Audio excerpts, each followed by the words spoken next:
भैया वो इस्तेमाल करोगे या नहीं करोगे, बिना इस्तेमाल करे छोड़ दोगे? उसने भी तो इस्तेमाल करा था या नहीं करा था? ये बस खाली जान पहचान करके छोड़ दिया था तुम्हें। तुम्हारा यूज हुआ है ना, समझ रहे हो? समझ रहे हो आप? पहले तुम्हारे साथ पूरा एनालिसिस करा गया, फिर तुम्हारा इस्तेमाल करा गया। तो भैया डायमेंशन अब तुमने समझ ली है तो उसका इस्तेमाल नहीं करोगे, ऐसे ही छोड़ दोगे। इतना बड़ा मैंने एक डंडा सा लिया, मतलब मैंने नहीं लिया यार मैंने नहीं, मान लो आपने इतनी बड़ी ये रॉड ली, ले लिया आपने अच्छे से, तो इस रॉड को भाई मैंने बोल दिया कि भैया ये आज से मीटर कहलाएगा। इतना महान इंसान होगा भाई साहब, दिल खुश हो गया देखकर, भैया इस पर मैं ट्रेन की पटरियां चलाऊंगा कैसे। सोच के देखो, जिस इंसान ने पाइप और ये तुम्हारी वॉश बेसिन बनाई, वो कितने शानदार तरीके से बनाई है, पानी जो है वो स्लिप के ऊपर गिर रहा है, वॉश बेसिन पर नहीं। ये देखो, जिसने वॉशरूम बनाया इतना शानदार तरीके से बनाया कि बेचारे को गेट तक काटना पड़ गया। तो भैया मेजरमेंट की क्यों इतनी जरूरत होती है? सोच कर, इमोशंस वाली जितनी भी चीज है, मैं खुश हूं, कितना खुश हूं, बहुत खुश हूं।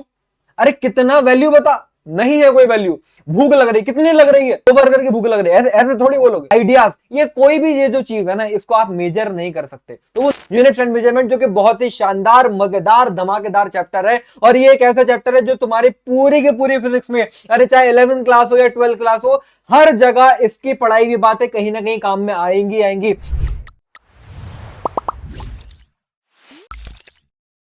अभी जो आपके हाथ में पेन है, अगर मैं आपसे कहूं कि भैया उस पेन की लंबाई क्या है, तो हो सकता है बहुत सारे बच्चे जो हैं स्केल से पेन को मेजर करेंगे। लेकिन जब तुम इस स्केल से पेन को मेजर करोगे तो हो सकता है कुछ बच्चे जो है अपने पेन की लंबाई इंचेस में बताएं, हो सकता है कुछ सेंटीमीटर में बताएं, हो सकता है भैया किसी के पास छोटा पेन हो, इतना छोटा कि भैया वो शायद डायमेंशन मुझे उसके मिलीमीटर में बताए, हो सकता है किसी का बहुत बड़ा है वो फुट में बताए।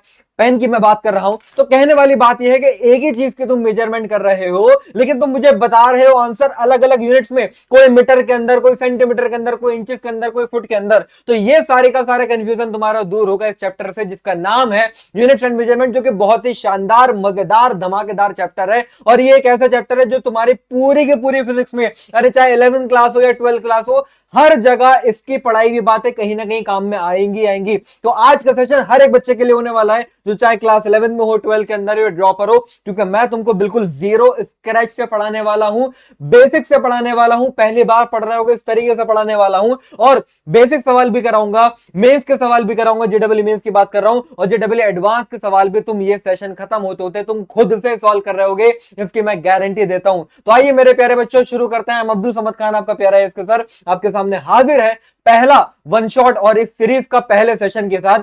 और ये जो लेकर आ रहा हूं ना ये सीरीज, ये सिर्फ और सिर्फ तुम लोगों की डिमांड पर भाई साहब मैं लेकर आ रहा हूं। इतने शानदार शानदार बच्चों के कमेंट आए कि सर भैया लेक्चर बाय लेक्चर सीरीज चाहिए, वरना तो वन शॉट तो हर कोई आके पढ़ा देता है। लेकिन तुम लोगों ने बोला नहीं सर, हमें सेशन वाइज चाहिए, यूनिट्स एंड मेजरमेंट भी आप ऐसे नहीं कि भैया पूरा 5 घंटे के अंदर आप पढ़ा दो, आप सर इसके अंदर भी सेशन बाय सेशन करो, लेकिन आप क्वालिटी कंटेंट दो। क्योंकि यूट्यूब पर वन शॉट तो हर कोई आके पढ़ा लेता है व्यूज के लिए, लेकिन वो क्वालिटी नहीं मिलती सर, वो सेटिस्फेक्शन नहीं मिलता, वो कॉन्फिडेंस नहीं आता कि वो सेशन लगाने के बाद हम एडवांस के सवाल सॉल्व कर पाए। मैं गारंटी से कह सकता हूं, अब्दुल सर गारंटी से कह सकते हैं भैया, ये सेशन लगाने के बाद तुम एडवांस का कोई सा भी सवाल पुराने 10 सालों में आया हुआ हो यूनिट्स एंड मेजरमेंट का, वो तुमसे सॉल्व हो जाएगा। ठीक है, तो ये आप ही की डिमांड पर मेरे प्यारे बच्चों सेशन लेकर आए हैं। और एक चीज और बता दूं, डिस्क्रिप्शन बॉक्स में एक लिंक है, ये जो पूरी की पूरी जेडब्ल्यू की 2027 की ये जो हम सीरीज लेकर आ रहे हैं यूट्यूब पर, ये पूरी की पूरी तरीके से तुम्हारे लिए फ्री है। और इस सेशन के साथ साथ मैं तुमको डीपीपी के सवाल भी दूंगा, असाइनमेंट के क्वेश्चन भी दूंगा, तो ताकि तुम्हारा और अच्छे से इंप्रूवमेंट हो। तो वो तुमको मिल पाएगा, डिस्क्रिप्शन बॉक्स में लिंक है, वहां पर जाके तुम जब जाओगे ना, तो बस यहाँ पर प्राइम वाला ये जो तुमको दिख रहा होगा, 0 रुपए का तुम्हारे लिए बिल्कुल फ्री है। बस तुम बाय नाउ कर लोगे और इस कोर्स के अंदर तुम एनरोल हो जाओगे, और सारे का सारा तुमको कंटेंट वहां पर भी मिलता जाएगा। और इस सारे के सारे यूट्यूब के जितने भी लेक्चर मैं भी लेने वाला हूं ना, जी हां, मैं सारे लेक्चर लेने वाला हूं, चाहे 11th हो या 12th क्लास हो। तो भैया यूनिट्स एंड मेजरमेंट से लेकर सेमीकंडक्टर तक सब पढ़ाऊंगा तुमको, यहां पर फ्री में पढ़ाऊंगा, और इतना शानदार पढ़ाऊंगा कि शायद बच्चे लाखों रुपए के जो बैचेस में जाके पढ़ते हैं वहां पर वो कंटेंट नहीं मिलता, वो तुमको इस चैनल के ऊपर मिलने वाला है। तो बस तुमको क्या करना है, ये जाके ज्वाइन कर लो फ्री में, कुछ नहीं करना, बस करना तुमको इतना सा है कि इस चैनल को सब्सक्राइब कर लो। क्योंकि अगर शायद तुम पहली बार मुझे देख रहे हो, इस चैनल पर पहली बार आए हो, मैं बता रहा हूं, जिंदगी का तुम्हारा सबसे इन 2 साल के अंदर सबसे सही फैसला और सबसे फायदेमंद फैसला वो होगा कि जो तुम इस चैनल को सब्सक्राइब करोगे, क्योंकि इस चैनल पर आने वाली इतनी ढेर सारी चीजें हैं जो तुमको बहुत ज्यादा फायदा कराएगी, और गारंटी से मैं कह सकता हूं कि तुम्हारा आईआईटी जाने के जो सपना है वो ये चैनल पूरा कराएगा, ये जो सेशंस में लेकर आ रहा हूं ये पूरा कराएगा। तो आइए मेरे प्यारे बच्चों शुरू करते हैं। अब सबसे पहले मुद्दे की बात यह है कि भाई जरूरत क्यों है नापने की। तो भैया मेजरमेंट अगर तुम नहीं करोगे तो भैया हो सकता है कि आने वाले समय के अंदर तुम ही ऐसे सिविल इंजीनियर बन जाओ, या तुम ही एक ऐसे मतलब बोला जाए काम करने वाले बन जाओ जो इस टाइप के प्रोजेक्ट्स बनाया करे, और फिर भाई साहब उसको कितनी गालियां पड़ेंगी इसके बारे में मुझे बताने की जरूरत नहीं है। सोच के देखो, जिस इंसान ने ये ट्रेन की पटरियां बनाई होंगी कितना कितना महान इंसान होगा भाई साहब। दिल खुश हो गया देखकर, भैया इस पर मैं ट्रेन की पटरियां चलाऊंगा कैसे। सोच के देखो, जिस इंसान ने टैप और ये तुम्हारी वॉश बेसिन बनाई, वो कितने शानदार तरीके से बनाई है, पानी जो है वो स्लिप के ऊपर गिर रहा है, वॉश बेसिन पर नहीं। ये देखो, जिसने वॉशरूम बनाया इतना शानदार तरीके से बनाया कि बेचारे को गेट तक काटना पड़ गया।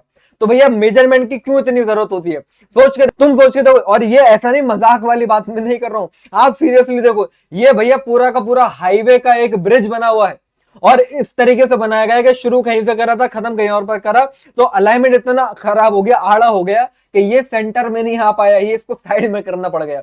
तो फिलहाल मेजरमेंट की जरूरत क्यों होती है प्रैक्टिकल दुनिया के अंदर, मैंने तुमको बता दिया। फिलहाल तुम्हारे जेडब्ल्यू मेंस और एडवांस के पॉइंट ऑफ व्यू से अगर मैं बोलूं तो ये चैप्टर क्यों इतना ज्यादा इंपॉर्टेंट है, देख लो भैया। 2026 के अंदर इस चैप्टर यूनिट्स एंड मेजरमेंट से टोटल 30 सवाल आए अभी जेडब्ल्यू मेंस के अंदर। 2025 के अंदर भी 30 सवाल आए, 2024 के अंदर तो 38 सवाल 38 सवाल आए। तो यहां से भी अगर तुम देखोगे ना तो on an average her shift के अंदर 1.5 क्वेश्चन देखने को मिल रहे हैं। मतलब जी हां, मतलब जो तुम 2027 के अंदर पेपर देने वाले होगे तो पूरे का पूरे चांसेस हैं कि सिर्फ और सिर्फ ये चैप्टर पढ़ के यूनिट्स एंड मेजरमेंट करके तुम्हारे भैया 6 नंबर तुमको मिल जाए, क्योंकि 4 नंबर का एक सवाल होता है। तो 1.5 अगर क्वेश्चन भी बैठ रहा है तुम्हारा ऑन एन एवरेज तो 6 मार्क्स तुम्हारे यहां से पूरे हो जाएंगे। तो ये चैप्टर इसलिए तुमको बहुत अच्छे से करना जरूरी है मेरे प्यारे बच्चों। अब आज के इस टॉपिक के अंदर मैं तुमको यार क्या क्या पढ़ाने वाला हूं, जरा पहले वो तरीके से समझ लो। भाई आज का ये सेशन 1 है हमारा, तो मैं बेसिक तुमको पहले इंट्रोडक्शन दूंगा, फिजिकल क्वांटिटीज के बारे में बताऊंगा, सिस्टम ऑफ यूनिट्स क्या होती हैं, ये सारी की सारी चीजें करेंगे। थोड़ी बेसिक बातें इनको हम जल्दी कवर करेंगे, और सबसे इंपॉर्टेंट जो है ना इस चैप्टर के अंदर वो है ये वाला part, dimensions and dimensional analysis.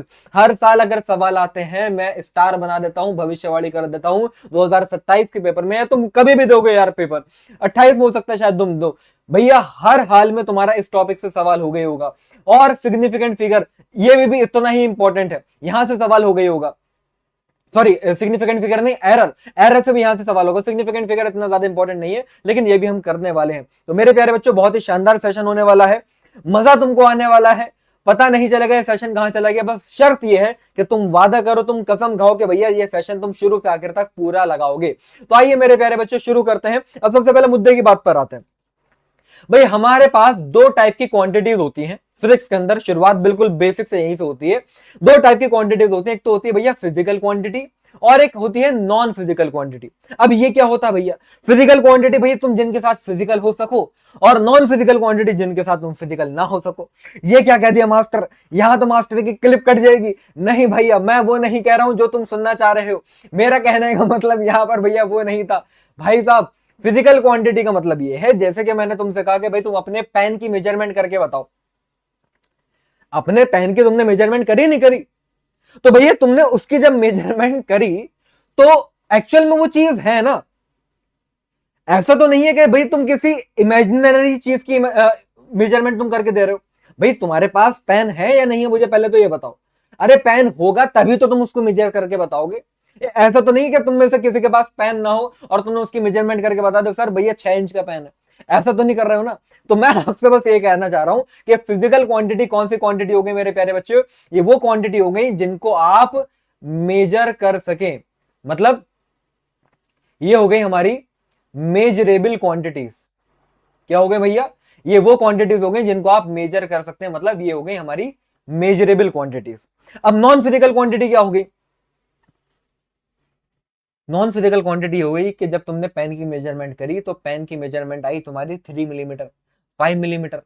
तो अब ये मेजरमेंट देखकर तुम्हें अफसोस होगा, तुम्हें दुख होगा, तुम्हें तकलीफ होगी, तुम्हें सदमा पहुंचेगा, तुम्हें डिप्रेशन होगा, तुम्हें एंजाइटी होगी कि ये क्या हो गया मेरे साथ।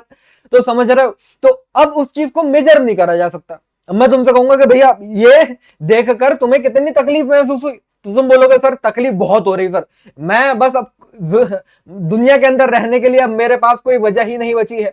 तो भैया अब मैं तुमसे कहूंगा कि ये बता कि तू कितना दुखी है। अब बोलोगे सर मैं बहुत दुखी हूं। मैं कहूंगा भैया मुझे क्वांटिटी में बताओ कितना दुखी हो, तो अब आप नहीं बता पाओगे। इसका मतलब आप जिस चीज को मेजर ना कर पाओ, मतलब वो क्वांटिटी जिसको हम बोलेंगे नॉन मेजरेबल, मतलब वो क्वांटिटी जिसको मेजर ना किया जा सके, उसको हम क्या बोलेंगे भैया, उसको हम बोलेंगे नॉन फिजिकल क्वांटिटी। बात समझ में आ रही है? मुझे लग रहा है तुम काफी बातें समझ पा रहे हो, जो शायद मैं नहीं बोल रहा हूं वो भी हो सकता है तुमको समझ में आ रही होंगी, क्योंकि तुम भैया कमेंट में मुझे बताइएगा कि आप मुझे समझ पा रहे हैं या नहीं समझ पा रहे हैं। क्या ये आपको बात ध्यान से समझ में आ रही है, टॉपिक बढ़िया से समझ में आ रहा है? Any quantity which can be measured is called physical quantity. सीधी बात है, जैसे कि भैया लंबाई, टेम्परेचर, प्रेशर, वेट, ये सब मेजर करा जा सकता है। अब आते हैं नॉन फिजिकल क्वांटिटी, जिसको आप मेजर ना कर सको। समझ रहे हो? जिसको आप मेजर ना कर सको। तो कौन कौन सी आ गई देखो भैया, these are the quantities that cannot be. अब इमोशंस भैया, इमोशंस वाली जितनी भी चीजें, मैं खुश हूं, कितना खुश हूं, बहुत खुश हूं। अरे कितना वैल्यू बता, नहीं है कोई वैल्यू। भूख लग रही, कितनी लग रही है, 2 बर्गर की भूख लग रही है, ऐसे ऐसे थोड़ी बोलोगे। आइडियाज, ये कोई भी ये जो चीज है ना, इसको आप मेजर नहीं कर सकते, तो वो नॉन फिजिकल क्वांटिटी में आती है। अब फिजिक्स के अंदर जो हम पढ़ते हैं भैया, सारी की सारी बातें हम फिजिकल क्वांटिटी की करते हैं, नॉन फिजिकल क्वांटिटी की बातें नहीं करते। तो अब फिजिकल क्वांटिटीज के अंदर अब हम देखें तो हमारे पास फिजिकल क्वांटिटी भी 2 टाइप की होती है। पहले आती है फंडामेंटल क्वांटिटीज और दूसरी आती है ड्राइव क्वांटिटी।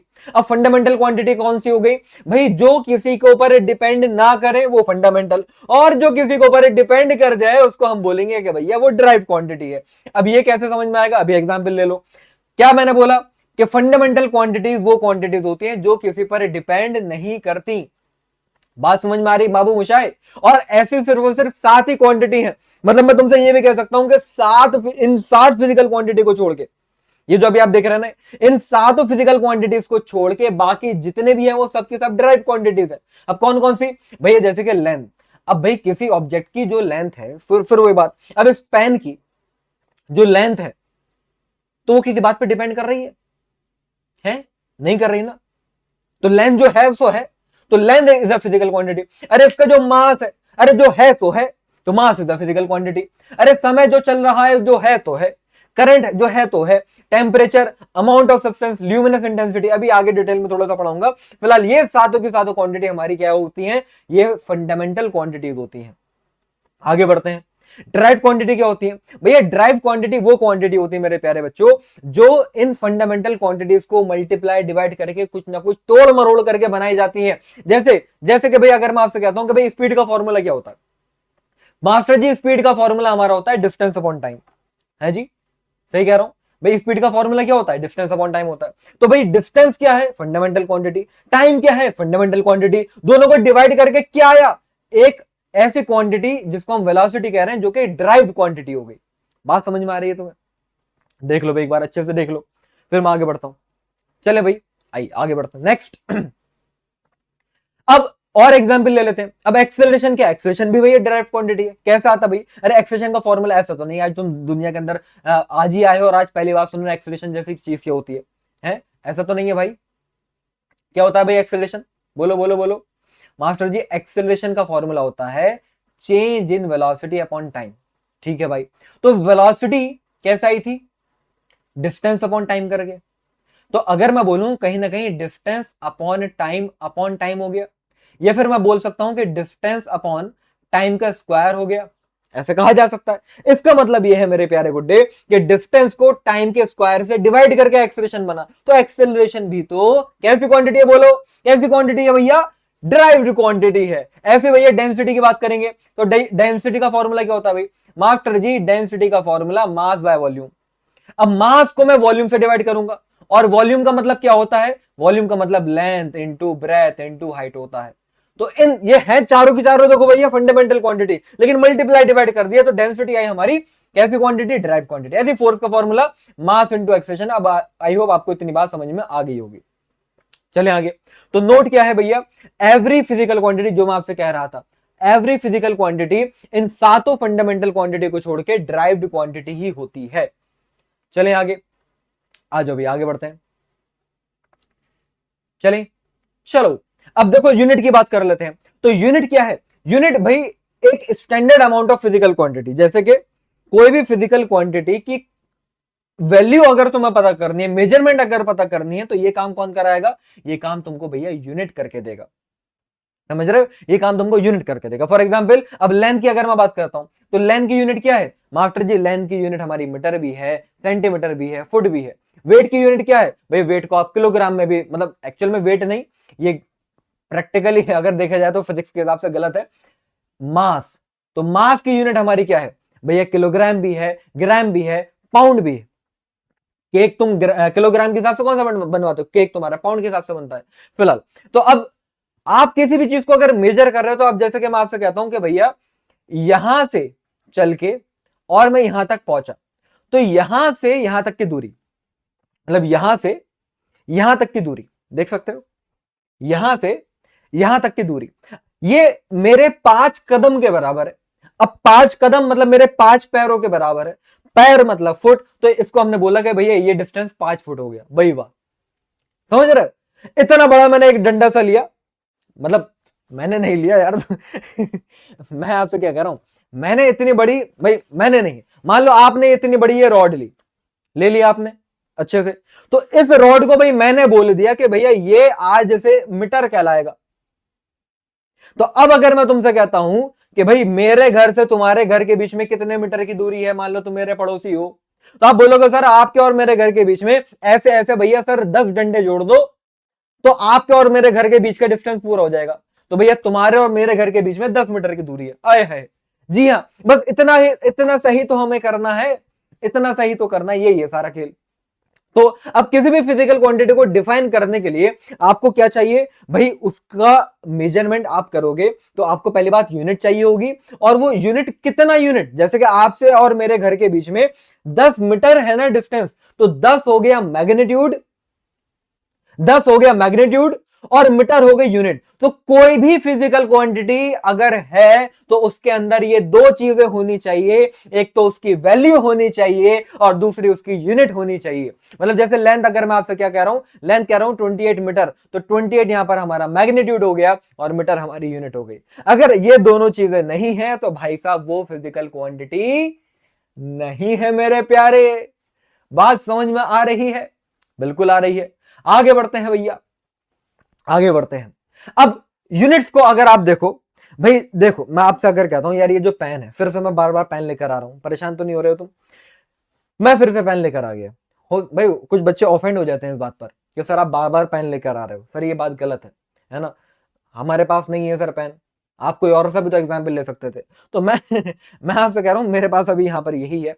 तो अब इस पेन को अगर मैं इंच में नापूं तो शायद ये 6.5 इंच का है। मेरे पास स्केल है, इस पेन को अगर मैं इंचेस में नापूं तो 1 2 ऑलमोस्ट है ना, ऑलमोस्ट 6.5 इंच का है। लेकिन इसी पेन को अगर मैं सेंटीमीटर में नापूं तो यार ये लगभग 16 सेंटीमीटर का बैठ रहा है।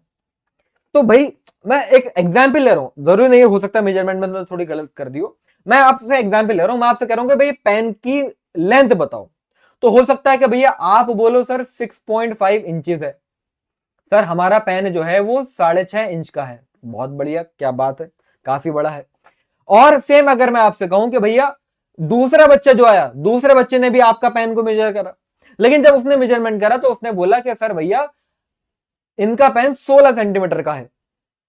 बात समझ में आ रही है? तो अब बात ये आती है, किसकी बात मानूं? ये दोनों अपनी अपनी जगह पर सही नहीं है? बिल्कुल सही है। ये उधर 6.5 इंच का भी पेन हो सकता है, 16 सेंटीमीटर का भी पेन हो सकता है, और दोनों एक्चुअल में बराबर ही है। तो बात यहां से ये निकल कर आई कि यहां पर हमने जो यूनिट यूज करी थी वो दूसरी थी, यहां पर जो हमने यूनिट यूज करी वो दूसरी है, यहां पर मैग्नीट्यूड कुछ और आया, यहां पर मैग्नीट्यूड कुछ और आया। तो यहां से एक फॉर्मूला बना, यहां से एक फॉर्मूला बना, सॉरी क्या फॉर्मूला बना? यहां से फॉर्मूला बना कि N1U1 is equals to N2U2। ये हमारा फॉर्मूला बनकर तैयार हुआ। मतलब कोई भी अगर फिजिकल क्वांटिटी को आप मेजर कर रहे हो तो एक यूनिट से आप दूसरे यूनिट में कन्वर्ट कर सकते हो बाय यूजिंग दिस फॉर्मूला जो मैंने अभी आपको दिखाया है यहां पर।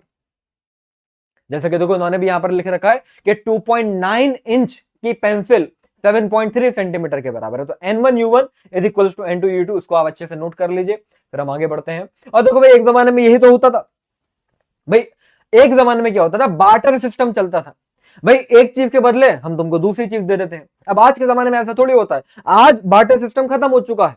आज आपको कोई भी चीज चाहिए तो आप उसको पैसों के बदले में ले लेते हो। पहले होता था कि भैया तुमको भैया मछली चाहिए तो मैं तुमको भाई अपना क्या दे सकता हूं, मैं तुमको गेहूं दे सकता हूं, मैं तुमको चावल दे सकता हूं। ये फिलहाल कहानी चल रही थी। वैसे एक्चुअल में मैं तुमको थोड़ी सी बात अलग हटके बताऊं, बार्टर सिस्टम तो आज भी चलता है, बस आज थोड़े बड़े लेवल पर हो गया है। पहले ये होता था कि भैया तुम मुझे अपनी मुर्गी दो, मैं तुमको चावल दूंगा, हो रहा है यहां पर। आज ये होता है कि भैया हम तुमको अपना लड़का देंगे, बदले में हम तुम्हारी लड़की के साथ साथ पूरा दहेज लेंगे। तो बार्टर सिस्टम तो आज भी है, बस थोड़ा सा लेवल बदल चुका है बच्चों। ठीक है, बात थोड़ी गहरी बोल गया मैं। आगे बढ़ते हैं। अब बात करते हैं, देखो जैसे फोर्स की हम बात करते हैं तो फोर्स का फॉर्मूला क्या होता है भाई, फोर्स का फॉर्मूला मास इंटू एक्सीलरेशन होता है।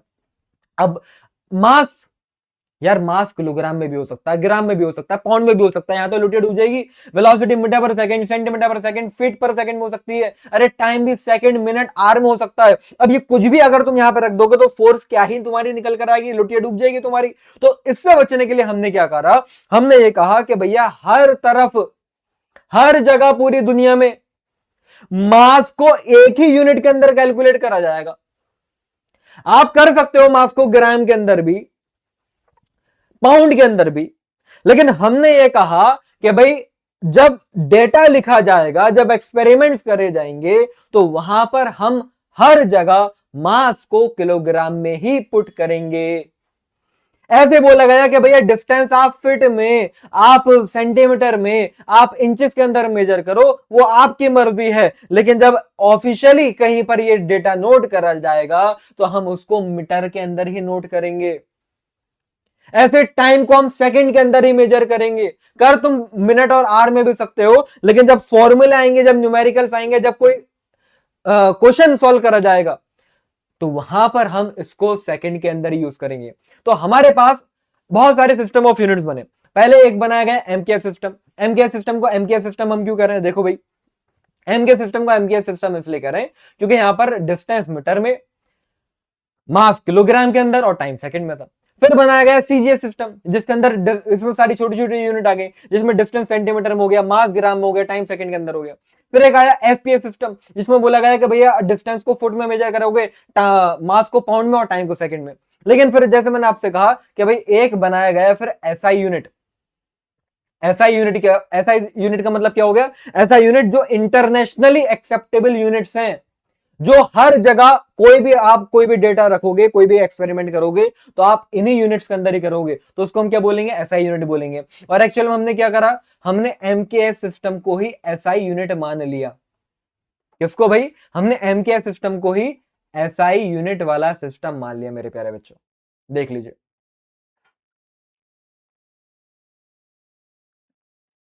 चले भाई आगे आइए, आगे बढ़ते हैं। अरे घबराओ मत, तुम्हारी लाइट नहीं गई है, कोई अंधेरा नहीं हुआ है। जिस तरीके का अभी अंधेरा तुमने देखा था, मुझे पता है कि कुछ कुछ इसी तरीके का अंधेरा चल रहा है तुम्हारी जेडब्ल्यू की प्रिपरेशन में, लेकिन कोई बात नहीं, इसको अंदर रोशनी जलाने मैं तुम्हारे सामने आ चुका हूं। आपको ना इस टाइम पर कोई ना कोई इंसान चाहिए जो ये बताए भाई इस हफ्ते तुमको क्या क्या टॉपिक्स पढ़ने हैं और किस तरीके से पढ़ना है, क्योंकि अच्छे तरीके से आप मॉनिटर चीजों को रखोगे ना तो आपकी तैयारी अच्छी जाती है। और आप भी चाहते हो कोई ना कोई ऐसा हो जो यार मेरा पूरा ट्रैक रख पाए। और आपने एक हफ्ते में जितना पढ़ा है वो पढ़ने के बाद आपने कितना अच्छे तरीके से उसके ऊपर सवाल बनाए हैं, एक टेस्ट के तौर पर तुमको पता चल जाए कि भाई मैं अभी किस लेवल पर हूं और कितना पढ़ने के बाद मैं कितने नंबर लेकर आ पा रहा हूं। तो परेशान मत हो, ये सारी मुसीबतों का हल तुम्हें मिल चुका है, जो है हमारी एकलव्य टेस्ट सीरीज। मेरे प्यारे बच्चों, एकलव्य टेस्ट सीरीज ये पूरे का पूरे भैया जेडब्ल्यू की तैयारी करने वाले स्टूडेंट्स के लिए एक लौती ऐसी टेस्ट सीरीज है जिससे मैक्सिमम नंबर ऑफ सवाल हर साल जेडब्ल्यू मेंस के अंदर आते हैं। और वो कैसे, क्योंकि हम पुराने 5-6 साल का पूरा एनालिसिस करते हैं कि क्या पैटर्न रह रहा है और क्या चेंज होता है, और उसी के बेसिस पर 2026 में चाहे जनवरी अटेम्प्ट हो या अप्रैल अटेम्प्ट हो 80% से ज्यादा सवाल एज इट इज हमारी इस टेस्ट सीरीज से रखे हुए थे। ये तुम्हारे लिए बहुत फायदेमंद होगी, तो मैं चाहूंगा हर एक बच्चे इस टेस्ट सीरीज को जरूर लगा। डिस्क्रिप्शन बॉक्स में लिंक है, फटाफट जाके एक बार चेकआउट जरूर कर लेना। ये तुम्हारी जेडब्ल्यू की जर्नी का सबसे बेस्ट डिसीजन होगा, अब्दुल सर का ये वादा। आइए अब यहां से अपना लेक्चर कंटिन्यू करते हैं। अब देख लो, जैसे बड़ी सिंपल सी बात है। अब अगर मैं बात करूं यार वेलोसिटी की, तो वेलोसिटी को एमकेएस सिस्टम में उसकी यूनिट क्या बोलूंगा भाई, डिस्टेंस अपॉन टाइम करना होता है। तो डिस्टेंस मीटर में, टाइम सेकंड में, तो मीटर पर सेकंड आ गया। सीजीएस में सेंटीमीटर पर सेकंड आ गया, एफपीएस में फीट पर सेकंड आ गया। ऐसे एक्सेलरेशन की आप बात कर सकते हो, देख लो ऐसे एक्सेलरेशन का फॉर्मूला, फोर्स का फॉर्मूला, वर्क का फॉर्मूला आप इस तरीके से कर सकते हैं। ठीक है, बाकी इसको आगे अभी और अच्छे से हम डिटेल में पढ़ने वाले हैं। अब ऐसा यूनिट मैंने आपको बता दिया। अब यहां पर ये जो टर्म आती है ना, इसको हम बोलते हैं मेरे प्यारे बच्चों, इसको हम क्या बोलते हैं, एक सेकेंड यार, है ना, इसको हम बोलते हैं बेस यूनिट्स। क्या कहते हैं भैया, बेस यूनिट्स कहते हैं, फंडामेंटल यूनिट्स। अरे यार अभी जो मैंने पढ़ाया, बेस यूनिट्स बोलो या फिर फंडामेंटल यूनिट्स बोलो, बात यहां पर हमारी सेम है।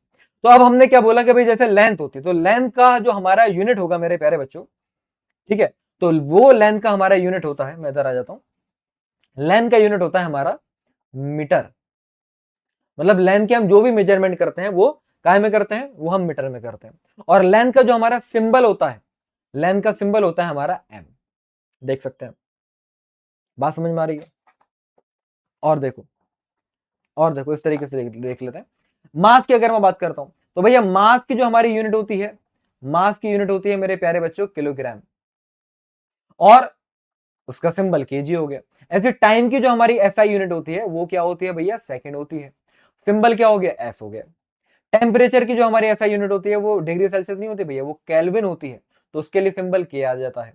ऐसे ल्यूमिनस इंटेंसिटी, अब देखो ल्यूमिनस इंटेंसिटी क्या होती है बता देता हूं। जैसे आपके घर में लाइट कहीं ना कहीं जली रही होगी, तो बल्ब से रोशनी कितनी निकलती है, रोशनी कितनी निकलती है, वो वाली रोशनी नहीं जिसके पीछे तुम फिदा हो, ये दूसरी वाली रोशनी है ना, ब्राइटनेस वाली रोशनी है। वो तो तुमको डार्कनेस में लेके जा रही है, वो वाली रोशनी तुम्हें डार्कनेस में लेके जा रही है, ये रोशनी तुमको ब्राइटनेस में लेके जाएगी।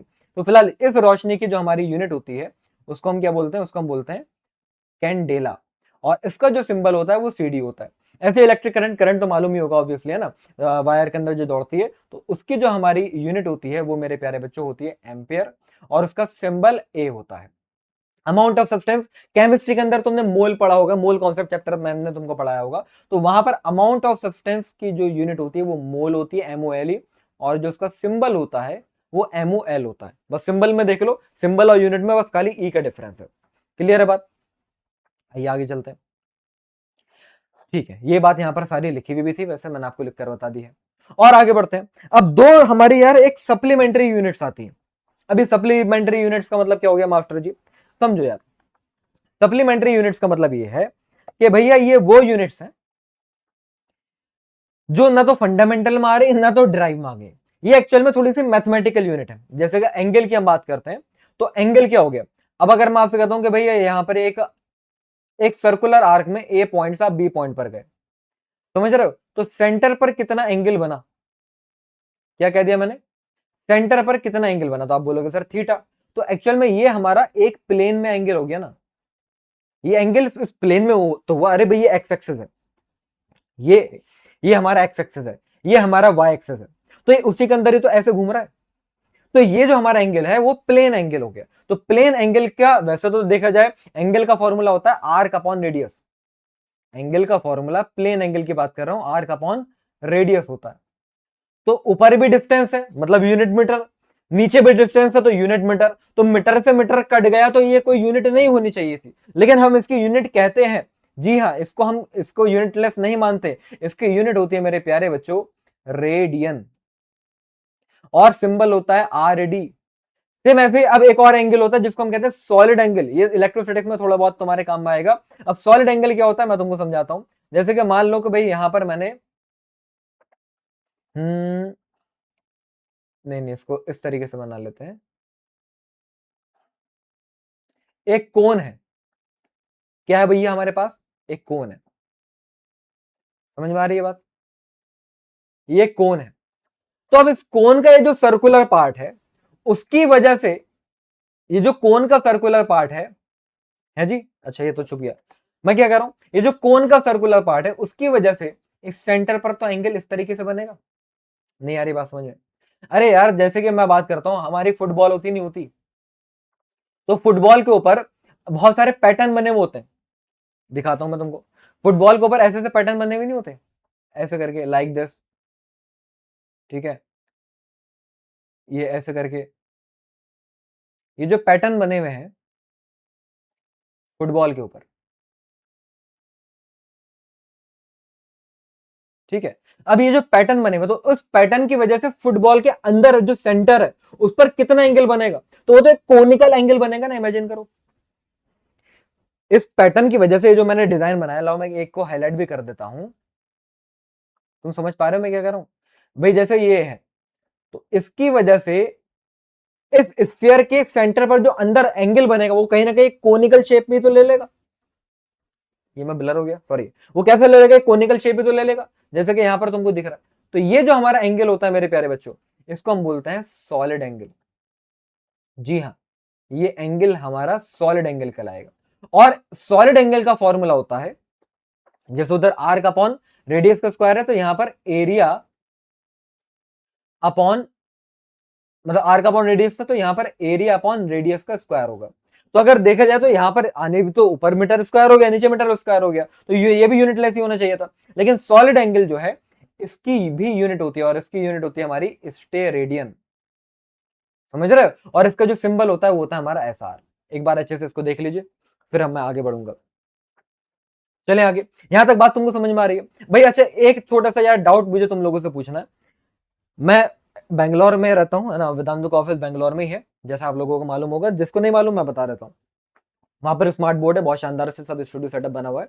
ड्यू टू द कुछ फैमिली प्रॉब्लम मैं अपने घर आया हुआ हूँ, अपने होम टाउन मुरादाबाद आया हुआ हूँ, जिसकी वजह से मैं इस टाइप से अभी आपको क्लास ले रहा हूँ। तो मैं अपने एंड से बहुत एफर्ट मार रहा हूँ। ये पूरा मैंने सेटअप बनाया ग्रीन स्क्रीन वाला। एक्चुअल में मेरे पीछे ग्रीन स्क्रीन लगी हुई है, जिस पर आपको ये स्लाइड दिख रही है, जिस पर मैं लिख रहा हूँ। तो थोड़ा सा हो सकता है कि बाकी टीचर के कंपैरिजन में ये मास्टर की इफेक्टिवनेस हो सकता है शायद तुमको कम लगे, लेकिन एफर्ट में मास्टर के तुमको कोई कमी नहीं दिखेगी। बहुत जल्द मैं वापस आऊंगा तो स्मार्ट बोर्ड पर ही मैं क्लास लूंगा। लेकिन मुझे एक बार बताइएगा कि आपको कोई इश्यू तो नहीं है। हालांकि स्मार्ट बोर्ड पर जो मजा आएगा जब मैं ऐसे लिख के पढ़ाऊंगा तो वो चीज अलग होगी, और ये चीज थोड़ी अलग है, लेकिन समझ में पूरा आएगा, इसकी मैं पूरी गारंटी लेता हूं। तो बस तुम जरा तरीके से सुनते जाओ। थोड़ा सा बस हो सकता है कि शुरू शुरू में एफर्ट लगे, थोड़ा सा फ्रिक्शन आए, लेकिन बाद में चीजें स्मूथ हो जाएगी। तो यहां पर देखो, ये बात मैं प्लेन एंगल की आपको बता रहा था, आर का अपॉन रेडियस फॉर्मूला हो गया, है ना। और ऐसे ही सॉलिड एंगल में मैंने बता दिया एरिया अपॉन रेडियस का स्क्वायर हो गया। अभी कुछ कुछ हमारे प्रीफिक्स वगैरह जो हम यूज करते हैं वो थोड़े से मालूम होने चाहिए। तो एक बार आप इसको भी देख सकते हो, जैसे कि भैया सेंटी का मतलब क्या होता है भैया। अगर किसी भी चीज का आगे सेंटी लग जाए तो समझ जाओ कि भैया उसको 10⁻⁻² से मल्टीप्लाई करना है। जैसे सेंटीमीटर है तो सेंटीमीटर में कितने मीटर होते हैं, 10⁻²। ऐसे मिलीमीटर में कितने मीटर होते हैं, 10⁻3।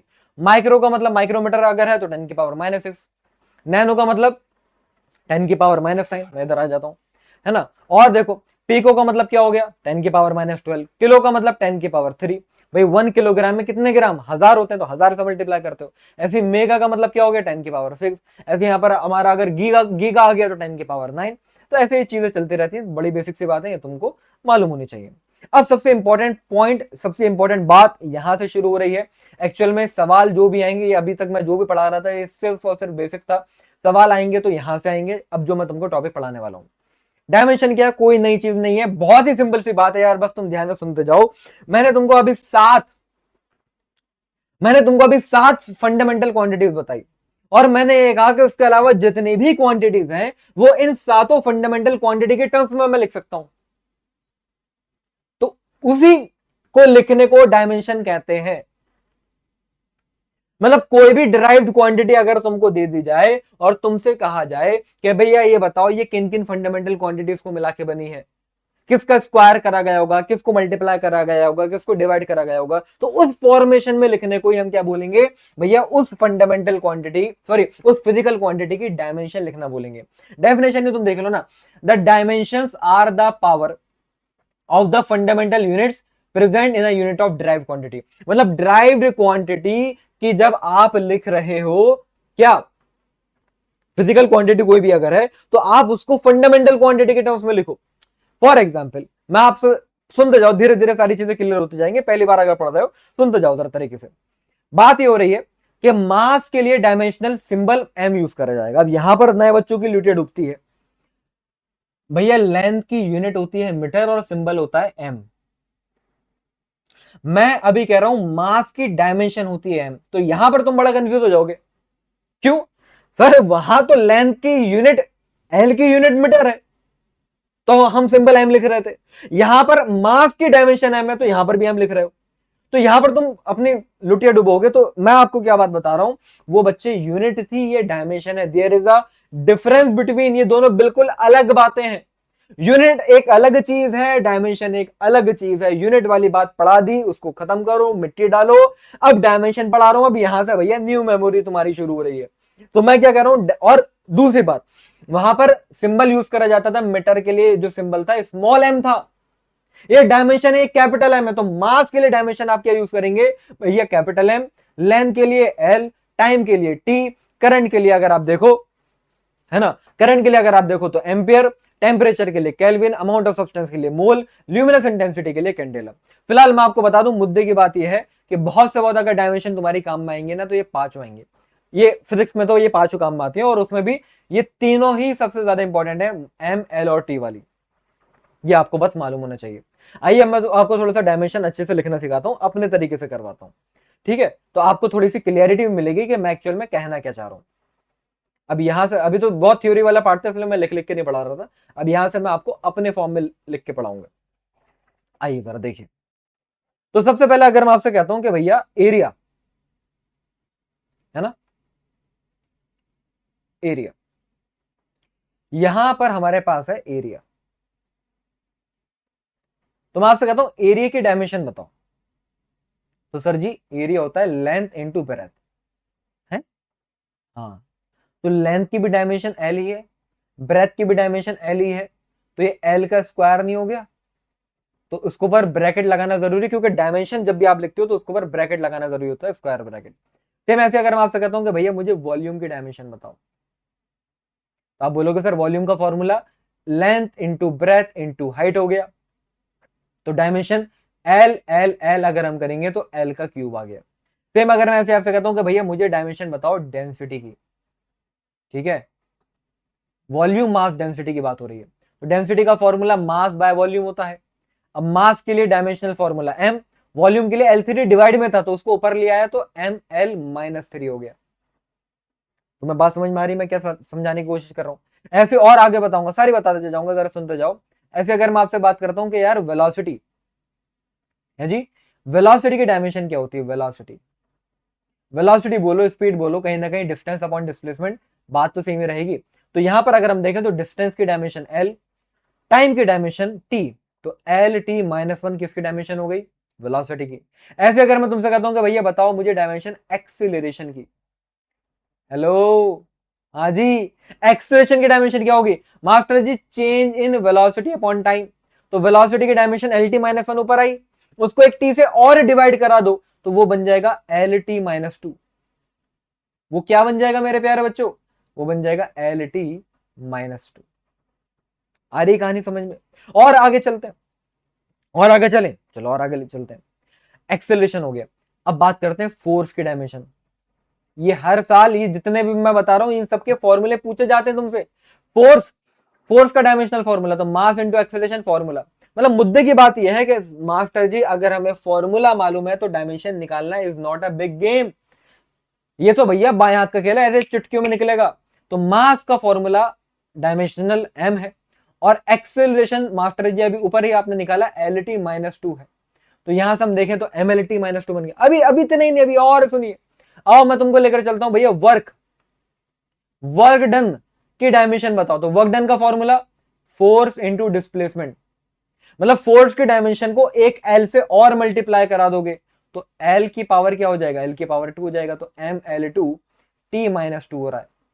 अब एक चीज और सुनो, वर्क डन बोलूं भाई साहब, काइनेटिक एनर्जी बोलूं, वर्क डन भी एनर्जी है, काइनेटिक एनर्जी भी एनर्जी है, पोटेंशियल एनर्जी भी एनर्जी है।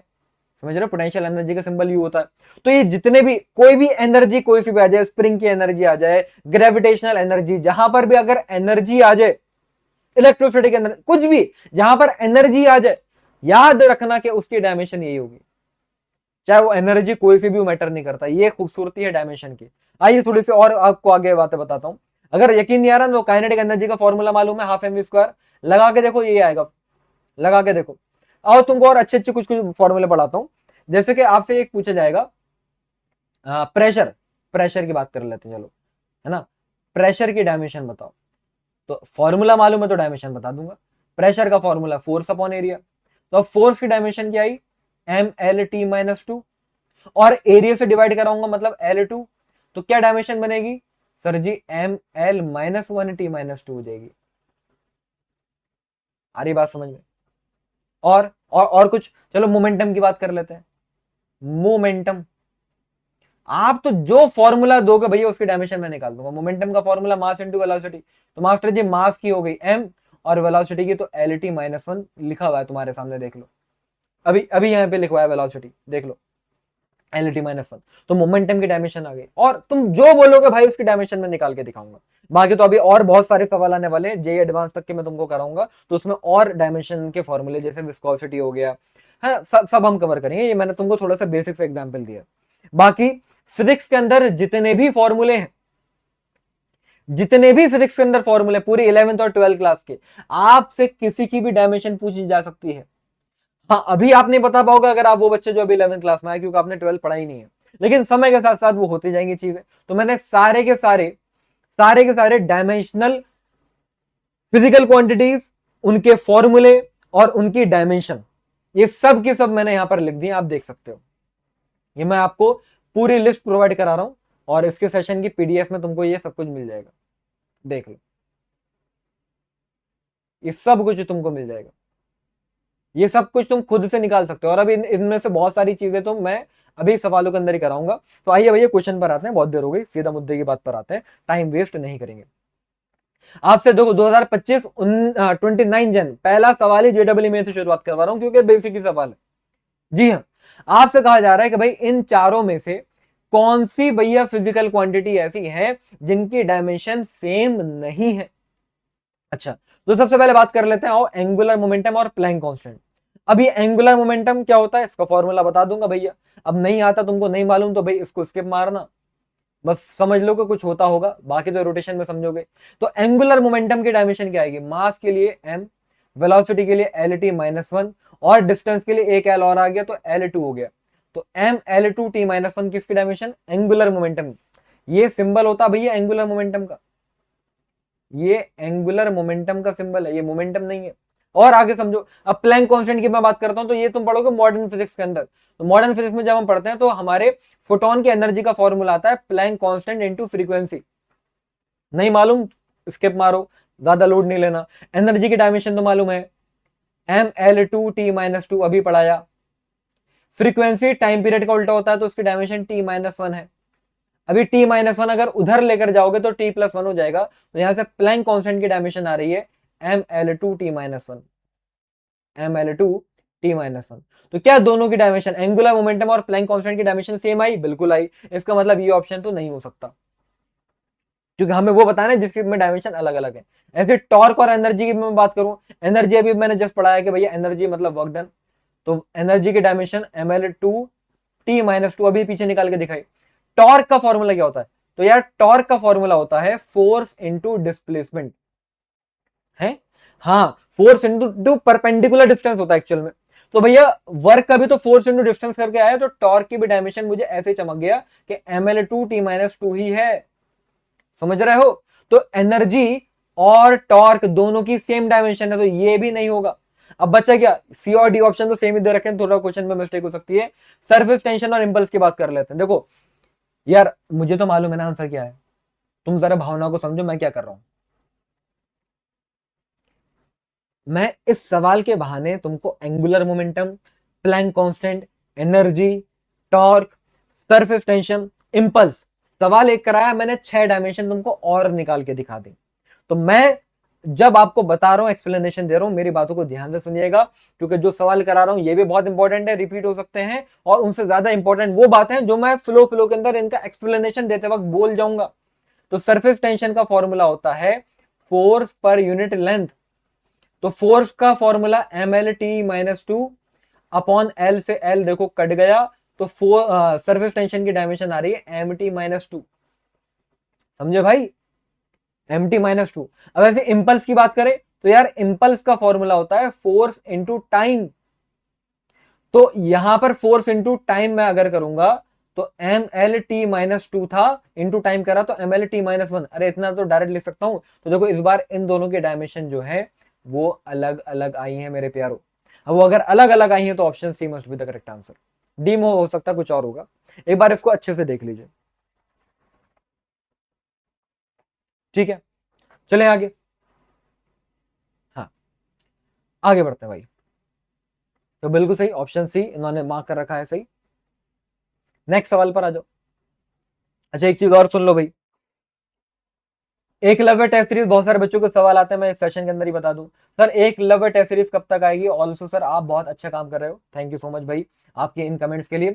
सबसे पहली बात, वेट तुम्हारा खत्म हो चुका है। एकलव्य टेस्ट सीरीज जिनके बारे में नहीं मानते, मैं कुछ बेच नहीं रहा हूं, मैं बस तुमको इतना बता दूं कि 2026 के जेडब्ल्यू मेंस के पेपर के अंदर हमने एकलव्य टेस्ट सीरीज लॉन्च करी थी। हमारे 80% सवाल एज इट इज मैच करे हैं, चाहे वो जनवरी अटेम्प्ट हो और अप्रैल अटेम्प्ट हो, चाहे कोई भी हो। अप्रैल अटेम्प्ट का तो मैं तुमको बताऊं, टोटल 675 क्वेश्चन थे, 19 शिफ्ट हुई थी, इसमें से 504 सवाल हमारे एकलव्य टेस्ट सीरीज से आए हैं। तो ये जो सीरीज अभी तुम देख रहे हो, ये जो मैं अभी तुमको सवाल करा रहा हूं, बातें पढ़ा रहा हूं, मैं गारंटी से कह सकता हूं 90% से ज्यादा बातें तुम्हारी यहां से रखी हुई होंगी, कोई से भी, चाहे 2027 या 28 जब भी तुम जेडब्ल्यू मेंस देने वाले होगे। और एकलव्य टेस्ट सीरीज तुम्हारा और ज्यादा इंप्रूवमेंट कराएगी। तो बहुत जल्दी आ रही है ना, देखो यहाँ पर लिखा हुआ भी है ये सभी बच्चों के। सर 70% पेपर मुझे फेमिलियर लगा because of the Eklavya test series.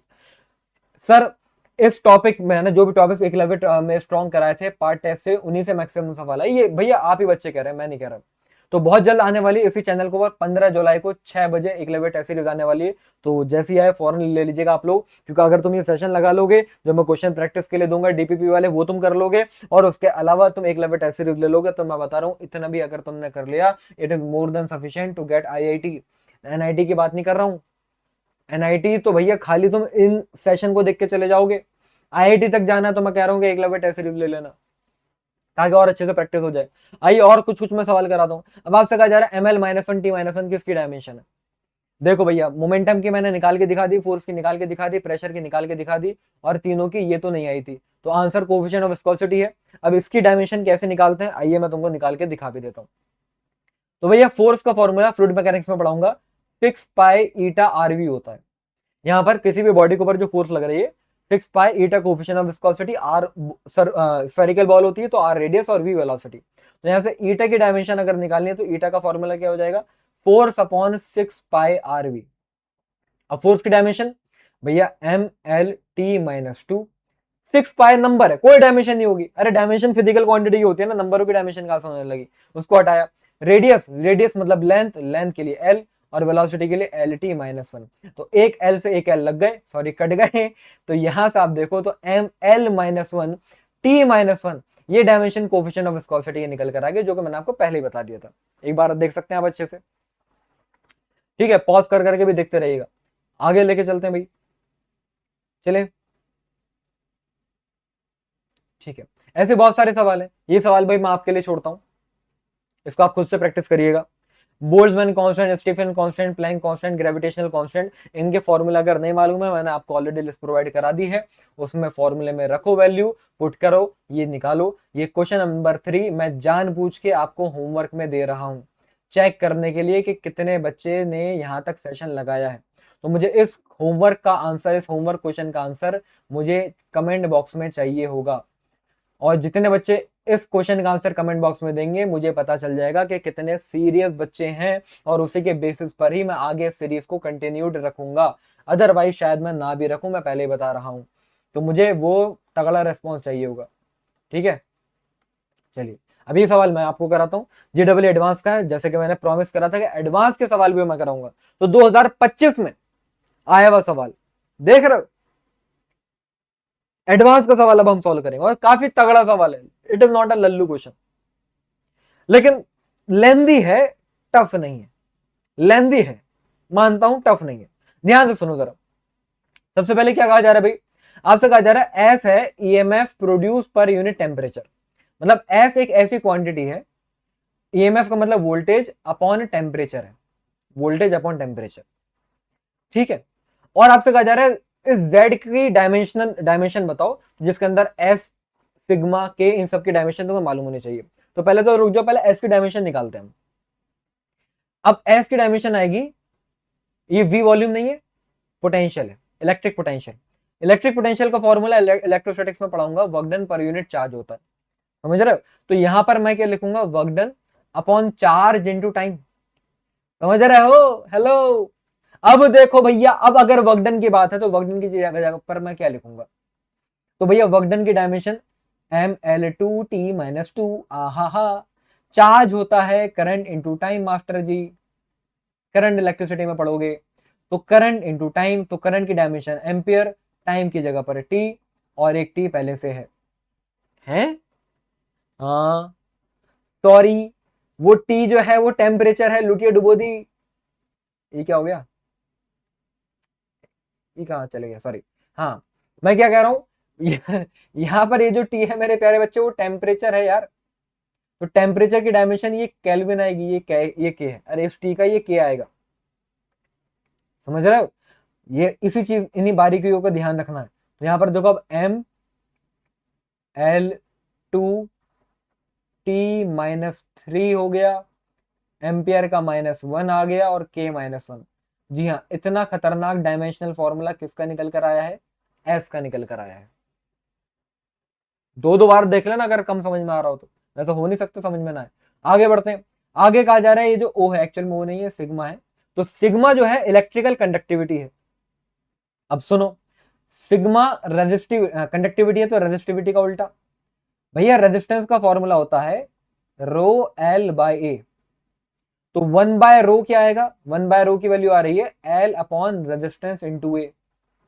अब रेजिस्टेंस का फॉर्मूला देखो, V का फॉर्मूला आई आर होता है, तो R की जगह पर V बाय आई रखूंगा, तो V बाय आई और ऊपर A, तो length into current upon V into area.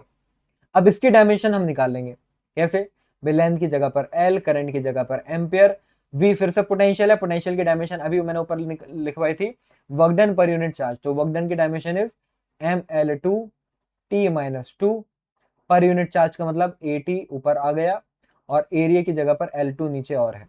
तो यहां से अगर मैं देखूं तो सिग्मा की डायमेंशन क्या आ रही है भैया, m ऊपर आएगा तो m-1, L की पावर 4 -4 हो जाएगी, और ऊपर 1 है तो L की पावर -3। समझ में आ रही है बात।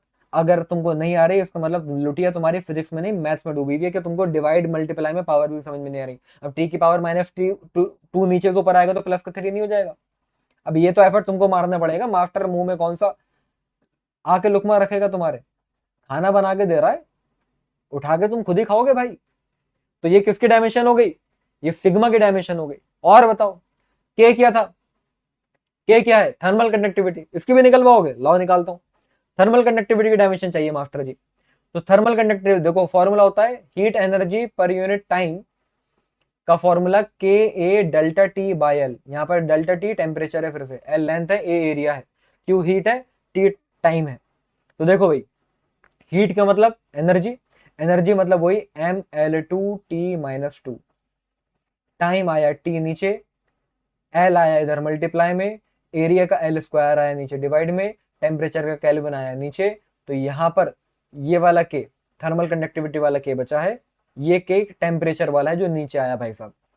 पूरी बात साफ साफ बोल रहा हूँ, खुले दिमाग से सुनना। नींद में अगर आके पढ़ रहे हो तो समझ में नहीं आएगा, फिर मेरी गारंटी नहीं है, मत पढ़ो फिर ऐसे, तुम कहीं से नहीं समझ पाओगे अगर ऐसे करोगे तो। m की पावर 1 हो गई, l की पावर l की पावर 1 है, और t की पावर -3 हो गई है, k की पावर -1 है। तो यहां से देखो थर्मल कंडक्टिविटी की डायमेंशन आ गई। s की डायमेंशन पूरी निकाल के दिखा दी, सिग्मा की निकाल के दिखा दी, k की निकाल के दिखा दी। अब क्या करना है, अब तो कुछ बचा ही नहीं। अब आप बस क्या करो, z की डायमेंशन कैसे निकालनी है, s की डायमेंशन का स्क्वायर इंटू सिग्मा अपॉन के कर दो। अब ये वैल्यू तुम पुट करो, s का स्क्वायर करके यहां रखना, सिग्मा की जगह पर यहां रखना, के की जगह पर यहां रखना, सॉल्व करोगे आंसर आएगा। अगर होश उड़ रहे हैं, तोते उड़ रहे हैं, तो मैं तुमको पहले बता चुका हूं 2000 25 का JEE एडवांस का सवाल है ये, एडवांस का सवाल करवा रहा हूं तुमको, लेंदी होगा। अब तुम बताओ कि तुम्हारी औकात इस सवाल को समझने की है या नहीं है, और अगर नहीं है तो थोड़ी कड़वी बात बोल रहा हूं, IIT भूल जाना। औकात बनानी पड़ेगी, और औकात तुम्हारी तब बनेगी जब तुम इस टाइप के सवाल करोगे। मैं तुमको बता रहा हूं, यूट्यूब पर अगर पढ़ाने आया हूं तो मैं तुमको खुश करने नहीं आया हूं। पहली चीज, अगर तुम मुझे सीरियसली सुन रहे हो, मैं पहले बता दूं, मैं तुमको कतई खुश करने नहीं आया हूं।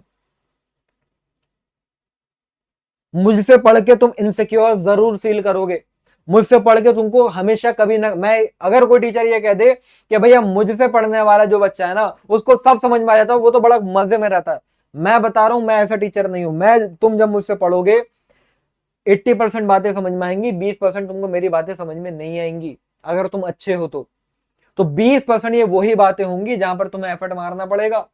अरे अरे जो तुमको आता है समझ में, वही मैं तुमको अगर पढ़ा दूं तो मैं तुमको झूठी तसल्ली देकर मैं अपने लिए व्यूज बटोर लूंगा, मैं वाहवाही बटोर लूंगा, लेकिन उससे तुम्हारा रिजल्ट नहीं आएगा। और तुम्हारा रिजल्ट तब आएगा जब मैं तुमको वो चीजें कराऊंगा जो तुमको नहीं आती हैं, और जो तुमको नहीं आती वो तुमको पढ़नी पड़ेंगी, तभी तुम्हारा इंप्रूवमेंट होगा। थोड़ी मैं बात कड़वी बोल रहा हूं क्योंकि हो सकता है बहुत सारे बच्चे पहली बार मुझसे पढ़ रहे हो और ये सवाल देखकर उनकी लुटिया डूब गई हो कि ये क्या करा दिया भाई साहब, बड़ा बेकार पढ़ाया मास्टर ने, कुछ समझ में नहीं आया, ये तो सर सब ऊपर से निकल गया। भाई सब ऊपर से निकल गया तो अंदर लेकर जाने का काम मेरा नहीं है, तुम्हारा है। मैंने एक्सप्लेनेशन प्रॉपर दिया भाई। मुझे बताओ ईमानदारी से, ये सवाल तुमको समझ में आया या नहीं आया? मुझे कमेंट कमेंट में देखूंगा इसका, ठीक है? अब सॉल्व करना खुद से, S² इंटू सिग्मा बाय के करना, जो भी आएगा आंसर वो तुम निकालना, ठीक है? देख लो, ऑप्शन भी देख लो। मैं आगे बढ़ता हूं, चले आगे, ठीक है? अब आ जाइए डायमेंशनल, ये डायमेंशन निकालना सीखा, अभी डायमेंशन का इस्तेमाल भी करेंगे। भैया इस्तेमाल करोगे या नहीं करोगे, बिना इस्तेमाल करे छोड़ दोगे? उसने भी तो इस्तेमाल करा था या नहीं करा था? ये बस खाली जान पहचान करके छोड़ दिया था तुम्हें, तुम्हारा यूज हुआ है ना? पहले तुम्हारे साथ पूरा एनालिसिस करा गया, फिर तुम्हारा इस्तेमाल करा गया। तो भैया डायमेंशन अब तुमने समझ ली है तो उसका इस्तेमाल नहीं करोगे, ऐसे ही छोड़ दोगे? नहीं सर, जब किसी का इस्तेमाल होता है तो बड़ी तकलीफ होती है सर। मैं किसी का इस्तेमाल नहीं करूंगा, करना पड़ेगा, करना पड़ेगा, मैं करवाऊंगा, मैं करवाऊंगा। तो आइए, तो डायमेंशनल एनालिसिस के डायमेंशनल एक्चुअल में एप्लीकेशन क्या है, तो किन किन चीजों में ये काम में आएगा? यूनिट्स को कन्वर्ट करने में काम में आएगा, चेक करना कि कोई भी फॉर्मूला कोई भी इक्वेशन दे रखी है तो वो सही है या नहीं है, उसमें काम में आएगा। और तुम फॉर्मूले डिराइव कर दोगे, भैया साइंटिस्ट बना दूंगा मैं तुमको, अभी रुक जाओ, अभी रुको, साइंटिस्ट बन जाओगे तुम, ठीक है? तो यूनिट्स कन्वर्ट करना पहला काम है, ये मैं तुमको सिखाता हूं डायमेंशन वाले तरीके से। देखो और सीख लेना, ज्यादा ओवर स्मार्ट मत बनना। 1 न्यूटन में कितने डायन होते हैं शायद तुमको मालूम हो, ओवर स्मार्ट मत बनो, मुझे भी मालूम है, लेकिन मैं तुमको तरीका सिखा रहा हूं और उस तरीके से अच्छे सवाल सॉल्व होंगे। जो अभी मैं बता रहा हूं इसका अगले वाला सवाल वो सॉल्व नहीं हो पाएगा अगर तुमने ये तरीका नहीं सीखा। तो मैंने तुमसे क्या कहा कि भाई N1U1 is equals to N2U2 होता है, अभी थोड़ी देर पहले, आधे घंटे पहले बोला था। अब आपसे अगर कोई बोले कि 1 न्यूटन में कितने डायन होते हैं, तो 1 न्यूटन मतलब N1 की वैल्यू 1 हो गई, U1 की वैल्यू न्यूटन हो गई। अब अगर मैं तुमसे कह रहा हूं कि भैया कितने डायन होते हैं, तो यहां पर U2 की जगह पर डायन आ रहा है, तो N2 की जगह पर क्या आएगा ये तो तुम्हें निकालना है, तो तुम्हें चाहिए N2 की वैल्यू। मुद्दे की बात है ये कि तुम्हें चाहिए N2 की वैल्यू, समझ रहे हो? अब N2 की वैल्यू मैं कैसे निकालूंगा, आइए जरा समझते हैं, आइए जरा समझते हैं कैसे निकालेंगे N2 की वैल्यू। तो देखो सिंपल तरीका ये है, N2 अगर मैं आपसे कहता हूं N2 का फॉर्मूला क्या हो जाएगा, तो आप बोलोगे सर N1U1/U2। अरे ये वाला फॉर्मूला ऐसे तो लिखोगे? हाँ भाई सर ठीक है। N1 क्या था सर? 1 था। U1 क्या है? U1 है सर न्यूटन, और न्यूटन है SI यूनिट फोर्स की, और डाइन है CGS यूनिट फोर्स की। ये लिखा हुआ भी है, मुझसे तो बात मालूम होती है। तो ऊपर देखो, मेनली मैं बात करूंगा फोर्स का डायमेंशनल फॉर्मूला लिखूंगा MLT-2। तो मुझे बात मालूम है फोर्स के डायमेंशनल फॉर्मूले में मास, लेंथ और टाइम आएगा। तो ऊपर मैं मास, लेंथ और टाइम लिखूंगा depending upon the SI unit. तो ऊपर मास आएगा किलोग्राम, ऊपर लेंथ आएगी मीटर, और ऊपर टाइम आएगा सेकेंड। अब सीजीएस यूनिट, क्योंकि नीचे U2 है और U2 हमारे सीजीएस यूनिट है, तो U2 में क्या लिखोगे, मास की सीजीएस यूनिट ग्राम, डिस्टेंस की सेंटीमीटर और टाइम की सेकेंड ही होती है। इतना करा। फिर देखो m की पावर क्या है, सर जी m की पावर कुछ नहीं है, 1 है। मीटर बाय सेंटीमीटर, लेंथ की पावर क्या है सर, कुछ नहीं है, 1 है। अच्छा, और टाइम की पावर क्या है, वो सर -2 है। अब मुझे मेरे प्यारे बच्चे बताओ, किलोग्राम को ग्राम में कन्वर्ट करोगे तो कितने, 1000 ग्राम अपॉन ग्राम। मीटर को सेंटीमीटर में करोगे तो 100 सेंटीमीटर अपॉन सेंटीमीटर, और सेकंड से सेकंड तो कट ही गया, सेंटीमीटर से सेंटीमीटर, ग्राम से ग्राम कट गया, तो n2 की वैल्यू तुम्हारी क्या आ रही है, 10 की पावर 5 आ रही है। मतलब n2 पता चल गया, तो मुझे ये पता चल गया कि एक न्यूटन के अंदर 10 की पावर 5 डायन होते हैं। जी हाँ, जब 10 की पावर 5, जब लगभग 1 लाख डायन मरी थी, तब जाके एक न्यूटन पैदा हुआ था। ठीक है भाई, ये आपके पास आसान तरीका भी होगा करने का, लेकिन मैं आपसे कह रहा हूं आपको ये तरीका समझ में आना चाहिए। ठीक है, अगर आ गया हो तो एक सवाल और करा देता हूं, चलो। अब देखो ये सवाल स्मार्टनेस की वजह से सॉल्व नहीं होगा अगर तुमने तरीका नहीं सीखा था तो। अब बताओ, कहा जा रहा है एक सिस्टम है एसआई यूनिट वाला सिस्टम, उसमें हमारी वैल्यू 1 न्यूटन है फोर्स की, लेकिन अब एक अगर ऐसा सिस्टम बनाया जाए जिसके अंदर हमारे लिए बेस वैल्यू जो है वो 5 किलोग्राम, डिस्टेंस 10 सेंटीमीटर और टाइम 1 मिनट हो, तो अब बताओ वहां पर उसमें कितनी मैग्नीट्यूड आएगा, वहां पर कितना मैग्नीट्यूड आएगा, देख लीजिए। अब मैं कराता हूं, तो फिर कहानी वही है, दोबारा से देखो, दो बार करा रहा हूं एक ही सवाल। N1U1 is equals to N2U2 करोगे मेरे भाई, चले आगे। अब क्या होगा सर, 1, रुको, N2 का फॉर्मूला क्या था, N1U1 बाई U2, ये था, सही है। N1 तो 1 है, U1, फिर वही बात सर, फोर्स का फॉर्मूला MLT-2 लिखो, तो ऊपर SI यूनिट है तो मास के लिए आप किलोग्राम लिख दीजिए सर, ये मीटर और यहां पर सेकंड। अब U2 उन्होंने दे रखा है, मास की जगह पर 5 किलोग्राम रखना है, डिस्टेंस की जगह पर 10 सेंटीमीटर रखना है, और टाइम की जगह पर 1 मिनट रखना है, और इसकी पावर 1 है, इसकी पावर 1 है, और इसकी पावर भैया -2 है। किलोग्राम से किलोग्राम उड़ा तो ये आ रहा है 1/5। 1 मीटर में होते हैं 100 सेंटीमीटर, तो ऊपर आ रहा है 10 सेंटीमीटर, से सेंटीमीटर कट गया। अब ऊपर है सेकंड, 1 मिनट में होते हैं 60 सेकंड, तो ये 60 सेकंड से सेकंड कटा तो 60 की पावर -2। तो समझो जरा बात को ध्यान से, ऊपर 5 टू 10 हो गया, साथ में ये 60 का स्क्वायर हो गया, तो ये सॉल्व करके तुम्हारा 7200 आ रहा है। तो N2 की वैल्यू तुमसे पूछी थी, 7200 हो जाएगी। जरा तरीके से एक बार देख लो, तरीके से देख लो भाई साहब, फटाफट। चलो आगे, ठीक है भाई।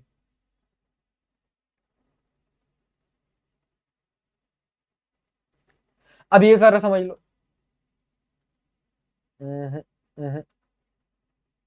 एक सेकेंड। अब दूसरा काम क्या है, चेक करना कि भाई हमारा फॉर्मूला डायमेंशनली करेक्ट है नहीं, क्योंकि अगर फिजिक्स के अंदर कोई भी इक्वेशन तुम कहीं पर भी लिखी हुई देख लो, वो सही तभी मानी जाएगी अगर वो डायमेंशनली करेक्ट है। समझ रहे हो? जैसे कि मैं एक एग्जांपल बताता हूं, और इसी को हम प्रिंसिपल ऑफ होमोजेनिटी कहते हैं। क्या कहते हैं हम, देख लो, प्रिंसिपल ऑफ होमोजेनिटी। एक एग्जांपल से समझाता हूं भाई। इक्वेशन ऑफ मोशन तो सबने भैया देखी होगी। जैसे कि अगर मैं आपसे कहता हूं कि S is equals to UT plus half AT square, अरे ये सही है गलत है कैसे पता करोगे? तो मैं आपसे कहूंगा कि भाई इसकी LHS की लेफ्ट हैंड साइड की डायमेंशन बताओ, तो आप बोलोगे सर S होता है डिस्प्लेसमेंट, और डिस्प्लेसमेंट की डायमेंशन हो गई L। अब मैं कहूंगा यार RHS की डायमेंशन बता मेरे भाई। अब RHS की डायमेंशन, जी हाँ, तो अब RHS की डायमेंशन क्या आएगी? तो देखो U इंटू टी की अगर मैं बात करूं तो वेलोसिटी LT-1 और T की डायमेंशन T, तो ये सॉल्व करके L बना, सही बात है सर। ऐसे अगर हाफ AT स्क्वायर की बात करूं तो हाफ की तो कोई डायमेंशन होनी नहीं है। एक्सेलरेशन की डायमेंशन क्या होगी है भाई? एक्सेलरेशन की डायमेंशन क्या होगी? LT-2, और यहां पर देखो टाइम का स्क्वायर आ रहा है, तो ये T-2 से T कटा तो यहां से भी L आ गया। अब लेंथ के अंदर लेंथ ऐड करोगे तो 12 लिखोगे क्या? डायमेंशन लिख रहे हो भाई, लेंथ में लेंथ ऐड करोगे तो लेंथ ही तो आएगी, तो डायमेंशन L ही आ गई। तो देखो लेफ्ट हैंड साइड की जो हमारी डायमेंशन है वो राइट हैंड साइड की डायमेंशन के बराबर हो गई। बात क्लियर है? तो ये मेरा फॉर्मूला सही है। तो प्रिंसिपल ऑफ होमोजेनिटी यही कहता है कि भाई हमारी लेफ्ट हैंड साइड की डायमेंशन राइट हैंड साइड की डायमेंशन के बराबर आनी चाहिए। और दूसरी बात कि सेम डायमेंशन में ही सेम डायमेंशन ऐड होगी। क्या तुम मास के अंदर टाइम ऐड कर दोगे हैं? तुम अब लेंथ के अंदर क्या वॉल्यूम ऐड कर दोगे? ऐसा पॉसिबल है क्या? नहीं है ना। लेंथ में लेंथ ऐड होगी, एरिया में एरिया ऐड होगा, वॉल्यूम में वॉल्यूम ऐड होगी, डेंसिटी में डेंसिटी, फोर्स में force, plus minus multiply divide की बात नहीं कर रहा। फोर्स की मल्टीप्लाई टाइम से हो सकती है, कोई रुकावट नहीं है, लेकिन फोर्स में तुम टाइम ऐड नहीं कर सकते, क्योंकि फोर्स एक अलग चीज है, टाइम एक अलग चीज है। तो मैं आपसे कह रहा हूं एडिशन और सब्ट्रैक्शन में याद रखना, बात कर रहा हूं एडिशन और सब्ट्रैक्शन उन्हीं का ही होगा जिनकी डायमेंशन क्या है, सेम है। एडिशन और सब्ट्रैक्शन उन्हीं का होगा जिनकी डायमेंशन सेम है। अच्छा एक चीज और बता देता हूं, जितने भी मैथमेटिकल टर्म्स हैं उनकी कोई डायमेंशन नहीं होती, जितने भी मैथमेटिकल टर्म्स हैं, ठीक। यही सारी बातें यहां पर लिखी हुई भी हैं जो मैं आपको अभी पीछे बता रहा था। अब तीसरा जो काम है डायमेंशन का वो है फॉर्मूले डिराइव कराना, जो मैं आपसे कह रहा था। तो आइए एक फॉर्मूला मैं आपको अपने तरीके से डिराइव कराता हूं। पेंडुलम का टाइम पीरियड का फॉर्मूला हम डिराइव करेंगे। आइए देखिए, मजा आएगा, ध्यान से देखते हैं। बस आपको सवाल में इतना दे दिया जाएगा कि भाई एक पेंडुलम है जिसका टाइम पीरियड जो है कहीं ना कहीं लेंथ और एक्सेलरेशन ड्यू टू ग्रेविटी पे डिपेंड करता है। अब फॉर्मूला बना के दिखाओ। तो मैं क्या करूं, मैं कहूंगा कि भैया मुझे नहीं पता एल की पावर क्या होगी, तो उसको मान लो ए, और जी की पावर क्या होगी उसकी मान लो बी। सही है, इतना कर लिया। अब आगे आगे बस सुनते जाओ सुनते जाओ। According to the principle of homogeneity LHS और आरएचएस की डायमेंशन सेम होनी चाहिए। भैया जो तुम्हारा एलएचएस है और जो आरएचएस है सेम डायमेंशन होनी चाहिए, नहीं होनी चाहिए? बिल्कुल होनी चाहिए। तो अब इसके लिए क्या होगा, भाई टाइम है तो टाइम की डायमेंशन तो टी ही आ गया, डायमेंशनल फॉर्मूला। प्रोपोर्शनैलिटी का साइन ले लेते हैं, चलो। लेंथ की डायमेंशन एल, तो कैपिटल एल की power A. Acceleration due to gravity acceleration ही तो है, तो एल टी माइनस 2 की पावर बी। अब इसको थोड़ा ध्यान से देख लो। अब आगे फिर से मैथ से लुटिया, मैं बता रहा हूं 90% बच्चों की फिजिक्स में डूबी हुई होती है मैथ्स की वजह से। उनको लगता है कि भैया फिजिक्स खराब है, ऐसा है ही नहीं। ध्यान से देखो, अब एल की पावर क्या बन रही है भाई, एल की पावर इधर से आ रही है और इधर से बी, मल्टीप्लाई में पावर ऐड होती है, ये बात बताने की जरूरत थी नहीं वैसे। तो एल की पावर ए प्लस बी। और ऐसे टाइम की बात करता हूं तो टाइम की पावर क्या आएगी, पावर की पावर मल्टीप्लाई होती है, तो टाइम की पावर माइनस का 2b आ गया। अब मुझे बताओ यहां पर क्या एल है, नहीं है, तो एल की पावर 0 है। यहां पर मास है, नहीं है ना, तो यहां पर मास की पावर 0 है। अब देखो एल इधर भी है, एल इधर भी है, कंपेयर करूं पावर को, तो a प्लस बी इधर है तो इधर पावर 0 है, तो a प्लस बी 0 आ रहा है। ऐसे यहां पर t की पावर क्या है, -2b, तो इधर पावर -2b है, तो इधर क्या है, पावर 1 है, तो -2b मेरा 1 आएगा। अगर ये एलएचएस आरएचएस बराबर है तो पावर सेम होनी चाहिए ना, तो सेम कर दी मैंने, क्या दिक्कत है। अब यहां से देखो, यहां से b की वैल्यू आ रही है माइनस का 1/2, और यहां से a की वैल्यू -b है, तो a की वैल्यू आ रही है हमारे यहां से 1/2। मतलब पता है क्या हो गया, पता है, टाइम जो है वो प्रोपोर्शनल आ गया l की पावर 1/2 के और g की पावर -1/2 के, जिसको मैं लिख सकता हूं time is proportional to under root में l ऊपर g नीचे।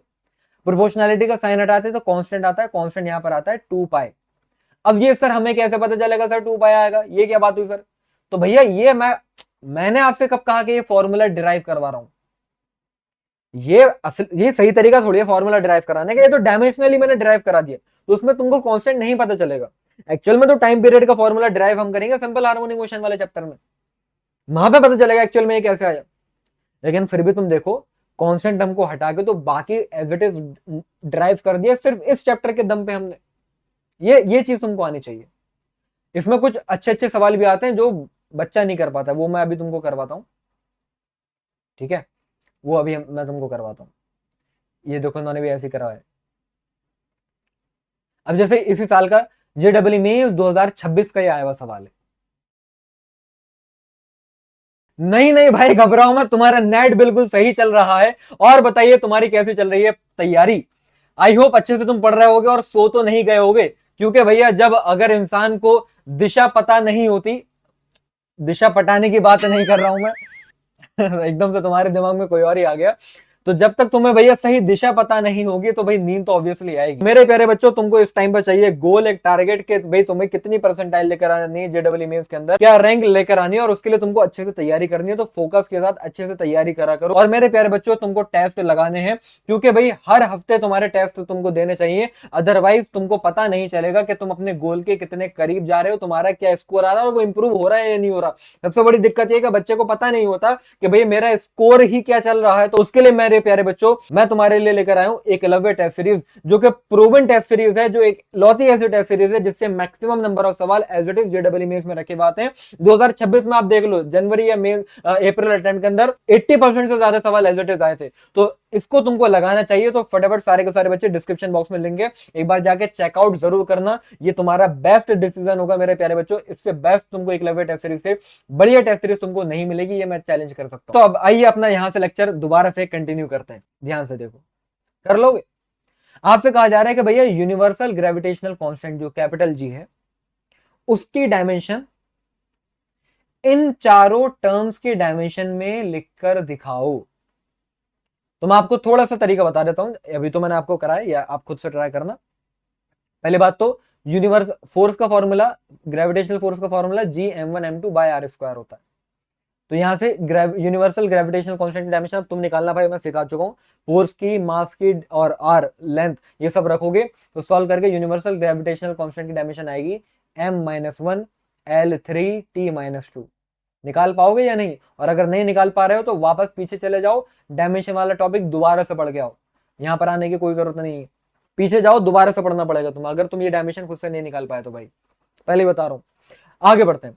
फिलहाल ये फॉर्मूला डिराइव करना है किसके टर्म्स में, तो मैं क्या करूंगा, थोड़ा सा ये सवाल जो था ना काफी लेंदी था मेंस के हिसाब से।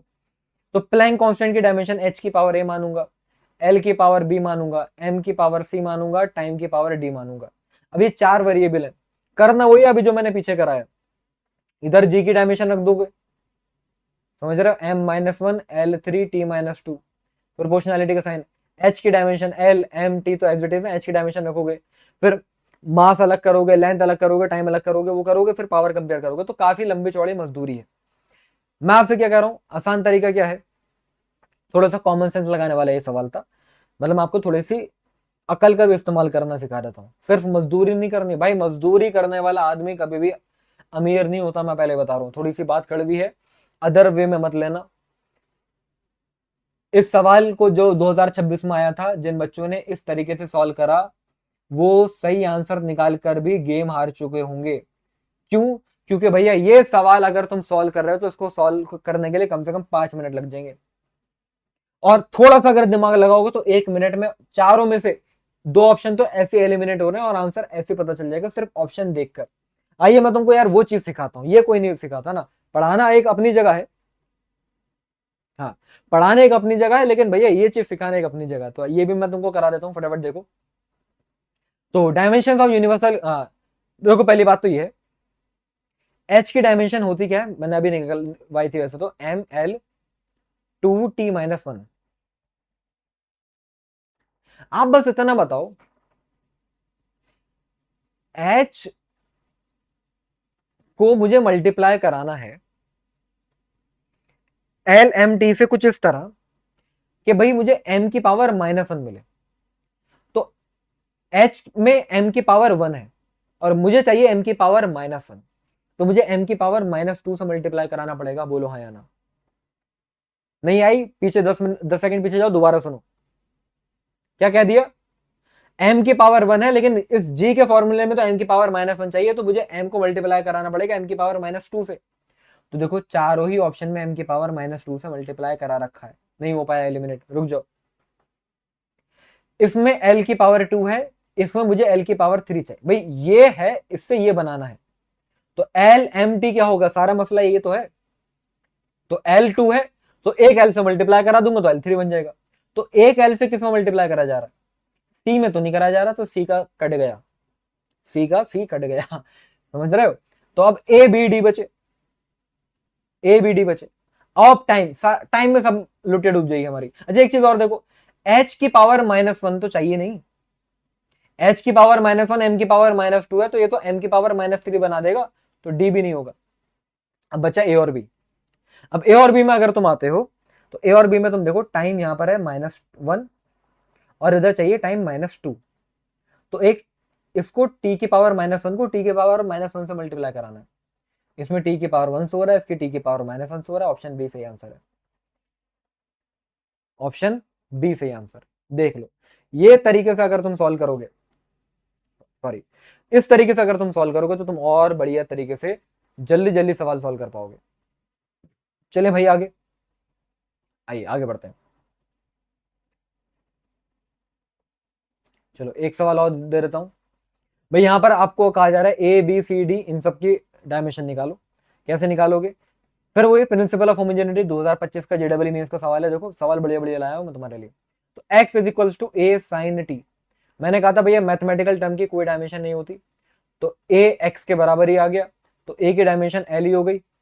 सेम ऐसे भैया b की डायमेंशन भी l ही हो गई।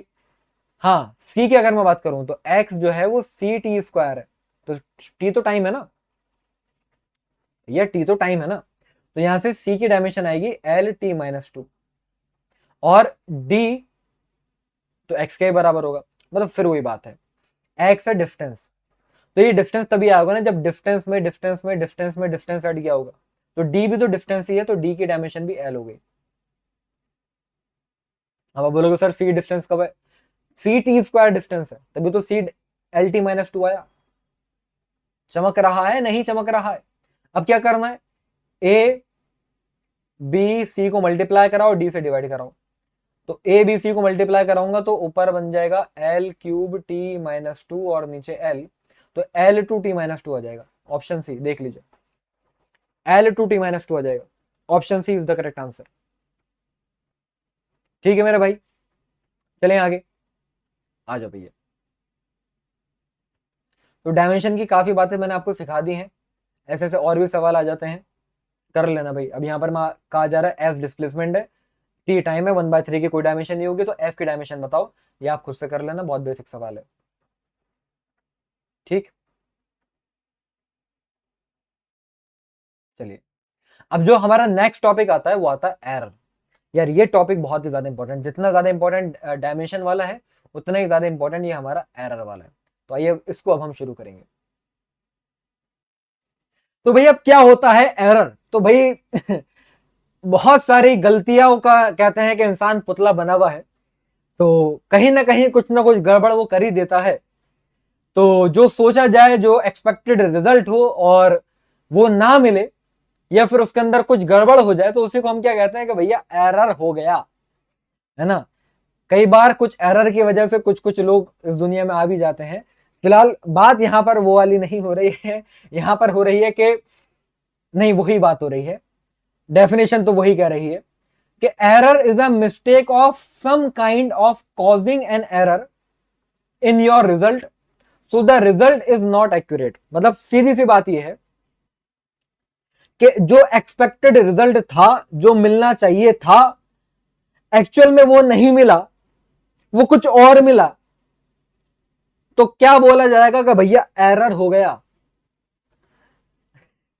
समझ रहे हो, माँ बाप ने भी तो तुम्हारे कुछ ना कुछ और सोचा था कि हमारा बच्चा ऐसा होगा, है ना, उसकी ऐसी आदतें होंगी, उसको अच्छे तरीके से पाला जाएगा, उसको हर एक अच्छी चीज और उसको पढ़ाई में बहुत आगे तक हम बढ़ाएंगे।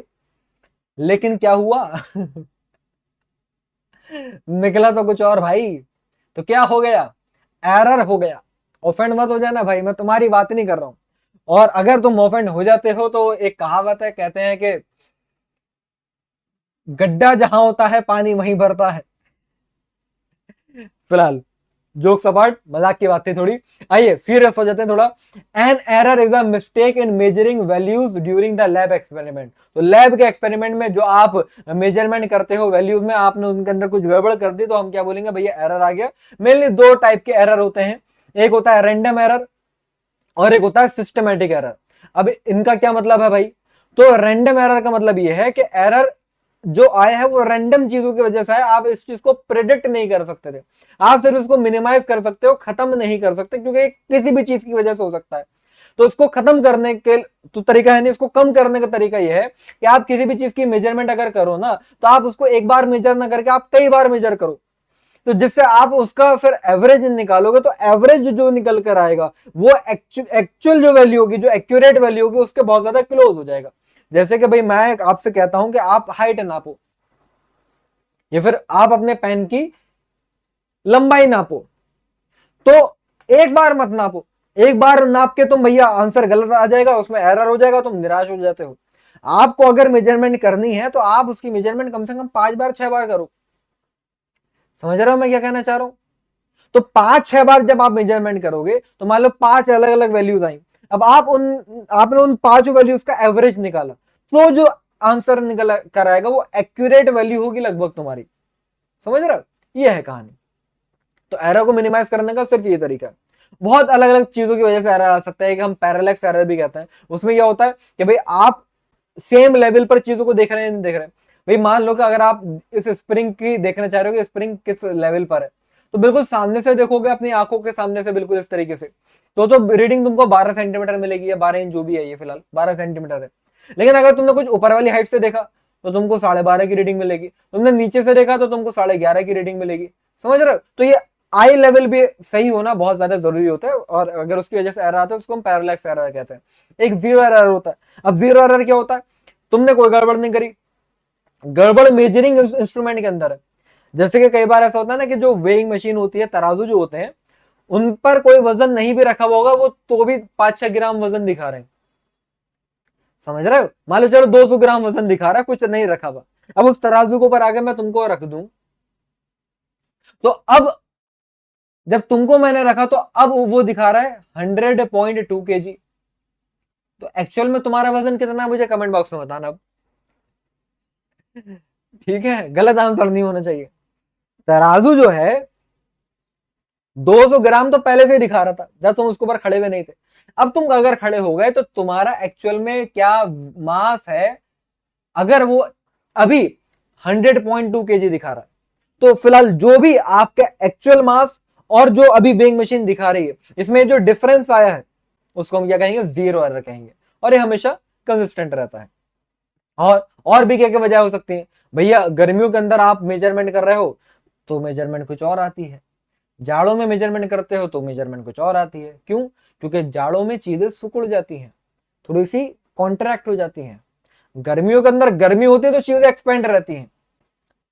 चीजें मतलब स्केल की बात कर रहा हूं मैं। अगर तुम पेन को अगर तुम पेन को मेजर करने जा रहे हो स्केल से, तो जाड़ों में करोगे तो पेन भी थोड़ा छोटा और स्केल भी थोड़ा छोटा। जी हाँ, ये पढ़ेंगे हम हीट ट्रांसफर वाले चैप्टर के अंदर, थर्मल एक्सपेंशन वाले चैप्टर के अंदर। ये टेम्परेचर बढ़ाने पर चीज एक्सपेंड करती है, तो उसकी वजह से भी समर्स में और विंटर्स में तुम्हारी रीडिंग में डिफरेंस आ सकता है। अब दो टर्म आती है जिसको हम कहते हैं एक्यूरेसी एंड प्रिसीजन।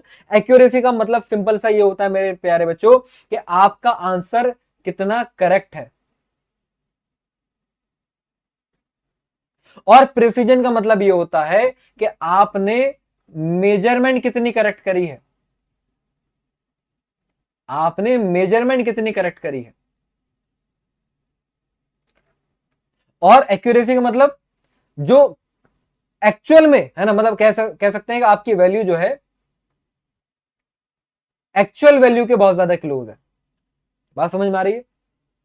एक्यूरेसी का मतलब आपने जो मेजरमेंट करी है, जो आंसर आ रहा है मेजर करके, वो असली आंसर के बहुत ज्यादा पास है, तो हम बोलेंगे एक्यूरेट है। और प्रिसाइज का मतलब क्या है? कि आपने जो मेजरमेंट करी है वो मेजरमेंट सही करी है। अब ये जरूरी नहीं कि वो आंसर जो आ रहा है उसके क्लोज हो या नहीं। क्यों? क्योंकि अगर इंस्ट्रूमेंट डिफेक्टिव है तो डिफेक्टिव के हिसाब से तुम्हारा आंसर आएगा। ये बात होती है। अब मैं तुमको एक एग्जाम्पल दे लेता हूं। मान लो भाई 3 बच्चे हैं, है ना। एक है भैया ढोलू, एक है ढोलू, और एक ये है भैया हमारा भोलू। ये ढोलू, ये है भोलू, और ये कौन हो गया? बल्कि रुक जाओ रुक जाओ, नाम कुछ और रखना चाहिए मुझे, नाम ये इनमें मजा नहीं आ रहा। भैया 3 लोग हैं। ये हैं तुम्हारे अंकित सर, जो तुमको पढ़ाते हैं मैथ्स, ठीक है। और ये है तुम्हारी शिल्पी मैडम, जी हाँ, ये तुमको पढ़ाती हैं केमिस्ट्री, और ये जो है तुम्हारे अब्दुल सर हैं।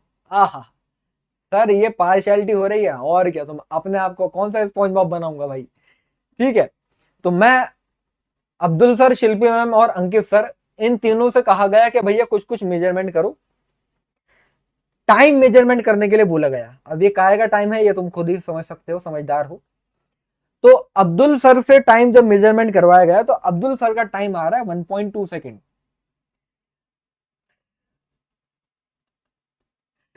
क्या क्या अब्दुल सर का जो टाइम आ रहा है वो आ रहा है 1.2 सेकेंड, मतलब करेक्ट वैल्यू 1.2 सेकेंड है। तो अब्दुल सर का जो टाइम आया, एक बार आया 1.21 सेकेंड, एक बार 1.22 सेकेंड, एक बार 1.21 सेकेंड, मतलब तीनों आंसर पहली बात लगभग आसपास ही हैं। तो ये हम बोलेंगे कि भैया प्रिसाइज है, हम बोलेंगे ये क्या है, प्रिसाइज है, क्योंकि मेजरमेंट सही हुआ है, क्योंकि वरना अलग अलग आंसर आते, लगभग सेम ही आंसर, और करेक्ट वैल्यू के भी काफी क्लोज आया है आंसर। ठीक है, तो अब्दुल सर ने जो एक्सपेरिमेंट करा है वो प्रिसाइज भी है और वो एक्यूरेट भी है, प्रिसाइज भी है और एक्यूरेट भी है। अब आओ शिल्पी मैम की बात करते हैं तो शिल्पी मैम ने जो है, शिल्पी मैम को भी टाइम मेजरमेंट करने के लिए दिया गया, लेकिन मैडम ने जो टाइम मेजर करा है उनकी घड़ी ही गलत है, उनका समय ही खराब चल रहा है। तो मतलब स्टॉप वॉच मान लो ब्रोकन है, तो उन्होंने एक बार रीडिंग ली 1.7, एक बार 1.73, एक बार 1.71, तो ये तीनों की तीनों रीडिंग लगभग क्लोज ही है। तो इनकी जो रीडिंग है वो प्रिसाइज तो है, इनकी कोई गलती नहीं है, लेकिन आंसर एक्यूरेट नहीं आ रहा। तो प्रिसाइज है लेकिन एक्यूरेट नहीं है। अब बात करते हैं अंकित सर की। तो अंकित सर एक बार रीडिंग लेते हैं तो 2.1 सेकेंड आता है, एक बार 1.73 और एक बार 0.5, मतलब हर बार अनोखा आंसर ला रहे हैं वो, और ना ही आंसर एक्चुअल वैल्यू के क्लोज है। तो कहने वाली बात यह है कि ना तो भैया यहां पर प्रिसाइज हो रहा है, ना ही यहां पर एक्यूरेट हो रहा है। भाई ये बात तुम्हारे और मेरे बीच में रहनी चाहिए। शिल्पी मैम और अंकित सर तक अगर ये बात पहुंच जाएगी तो मैं बता रहा हूं वो मेरे पिकाचू का पीका और चू अलग कर पीका और चू अलग कर देंगे भाई वो। ठीक है, मैं सिर्फ तुमको समझाना चाह रहा था। मैं यहां पर एक डिस्क्लेमर दे देता हूं, इस इन बातों का कोई भी सच्ची घटना से कोई लेन देन नहीं है, ये सिर्फ और सिर्फ काल्पनिक बातें हैं, इनका असली दुनिया से कोई संबंध नहीं है। तो कृपया इनसे ऑफेंड कोई ना हो जाए। डिस्क्लेमर डिस्क्लेमर दे दिया है मैंने। अब आइए मुद्दे की बात पर आते हैं। तो कैलकुलेशन ऑफ एरर, तो कैलकुलेशन ऑफ एरर जो है, एरर कैलकुलेट करने के क्या क्या तरीके हैं। तो तीन चीजें तुमको आनी चाहिए, एक तो मीन एब्सोल्यूट एरर, एक रिलेटिव एरर और एक होता है हमारा परसेंटेज एरर। ये तुमको निकालना आना चाहिए, और इसको कैसे निकालेंगे एक छोटे से एग्जाम्पल से समझते हैं। मैंने आपसे क्या कहा कि भैया किसी भी चीज के अंदर अगर एरर मिनिमाइज करना है तो ज्यादा से ज्यादा रीडिंग लो। तो अगर तुम इस पेन को अगर मेजर कर रहे हो तो इसकी रीडिंग कम से कम 5 से 6 बार लोगे। अब मान लो तुमने 5 रीडिंग ली, तो 5 रीडिंग ली, तो पांचों रीडिंग का आपने क्या करा, फिर एवरेज निकाला। एवरेज कैसे निकालोगे, पांचों रीडिंग को ऐड करोगे, 5 से डिवाइड कराओगे। तो ये जो वैल्यू निकल कर आती है ना, इसको हम अरिथमेटिक मीन या फिर इसको हम ट्रू वैल्यू कहते हैं। ट्रू वैल्यू मतलब एक्चुअल वैल्यू, एक्यूरेट वैल्यू। अब आपने जो पहली रीडिंग ली थी और ये जब ट्रू वैल्यू आई, उनमें कोई ना कोई डिफरेंस होगा। तो उनका डिफरेंस जब आप करके निकालते हो ना, तो ये जो आता है इसको हम कहते हैं एब्सोल्यूट वैल्यू। अब ये क्वेश्चन कराऊंगा तो और ज्यादा समझ में आएगा। फिर अब इन सारी एब्सोल्यूट वैल्यू का अगर आप एवरेज निकाल दो तो फिर वो हमारा कहलाता है मीन एब्सोल्यूट एरर। क्या कहलाता है, मीन एब्सोल्यूट एरर।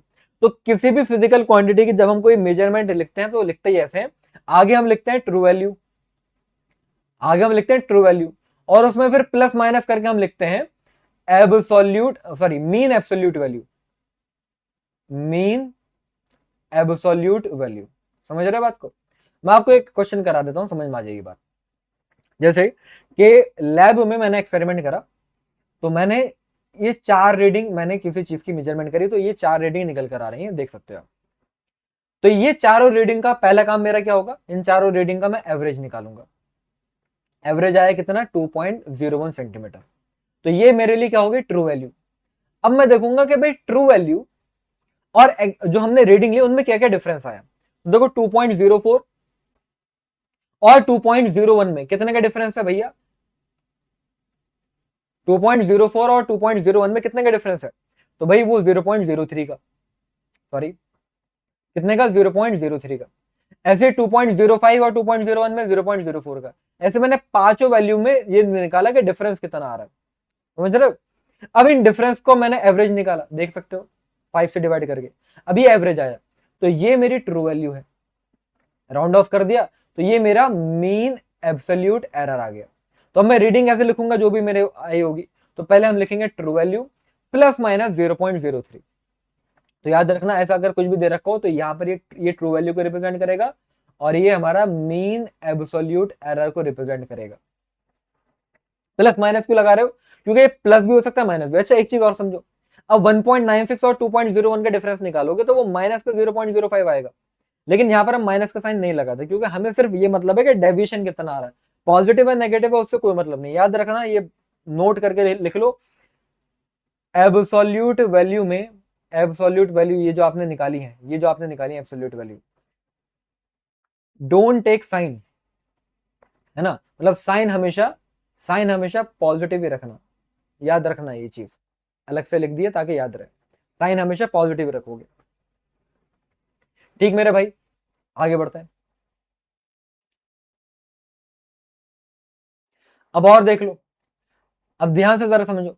अब एक टर्म आती है जिसको हम कहते हैं रिलेटिव एरर, बहुत ही बढ़िया शानदार टर्म है, कुछ नहीं है, एब्सोल्यूट वैल्यू आई थी, ट्रू वैल्यू आई थी, तो एब्सोल्यूट वैल्यू को ट्रू वैल्यू से डिवाइड कर दो तो रिलेटिव एरर आ जाएगा। 100 से मल्टीप्लाई करा दोगे रिलेटिव एरर को तो परसेंटेज एरर आ जाएगा, और कोई नई चीज नहीं है, समझ रहे हो। मतलब अगर कहीं पर आपको ऐसा दे रखा है, आपको दिखा है या नहीं दिखा, देखिए यार सॉरी, देख लो, एब्सोल्यूट वैल्यू को ट्रू वैल्यू से डिवाइड कराओगे तो रिलेटिव एरर, 100 से मल्टीप्लाई कराओगे तो परसेंटेज एरर। जैसे फॉर एग्जांपल ऐसे दे रखा है कि a plus minus delta A, तो डेल्टा ए को a से डिवाइड करा दिया, डेल्टा ए को a से डिवाइड करा दिया तो रिलेटिव एरर आ गया, 100 से मल्टीप्लाई करा दिया तो परसेंटेज एरर आ गया। बस इतना ही काम करना भाई, इतना ही काम करना है। अब जैसे लीस्ट काउंट क्या होता है, कोई भी इंस्ट्रूमेंट से जिससे आप मेजरमेंट कर रहे हो उसकी एक हद है ना कि छोटे से छोटा इतना मेजरमेंट दे देगी, उससे छोटा नहीं दे पाएगी। जैसे कि भैया ये जो तुम्हारा नॉर्मल स्केल होता है वो मिनिमम 1 मिलीमीटर तक का बता देगा, क्योंकि यहाँ पर 0 और 1 के बीच में भी 10 डंडे आ रहे हैं, तो एक गैप ये जो तुम देख रहे हो एक्चुअल में 1 मिलीमीटर है, तो 1 मिलीमीटर से छोटा तो मेजरमेंट नहीं कर सकता ना ये तुम्हारा स्केल। तो इसलिए हम कहेंगे कि भैया इसकी जो लीस्ट काउंट है ना वो 1 मिलीमीटर है, 1 मिलीमीटर से छोटा आप मेजरमेंट नहीं कर पाओगे, वो सही आंसर नहीं दे पाएगा। तो अब अगर इस पेंसिल की मैंने लिखी क्या मेजरमेंट, तो 6.4 सेंटीमीटर की तो आ ही रही है रीडिंग। अब मैं इसमें क्या बोलूंगा, 1 मिलीमीटर का मतलब 0.1 सेंटीमीटर, तो मैं ये बोलूंगा कि भाई इसमें 0.1 सेंटीमीटर ऊपर नीचे हो सकता है, क्योंकि मिलीमीटर से छोटा मतलब मिलीमीटर तक का ही मेजर कर पाएंगे, तो उसमें ऊपर नीचे कुछ हो सकता है। ये बात हो गई, ठीक है भाई।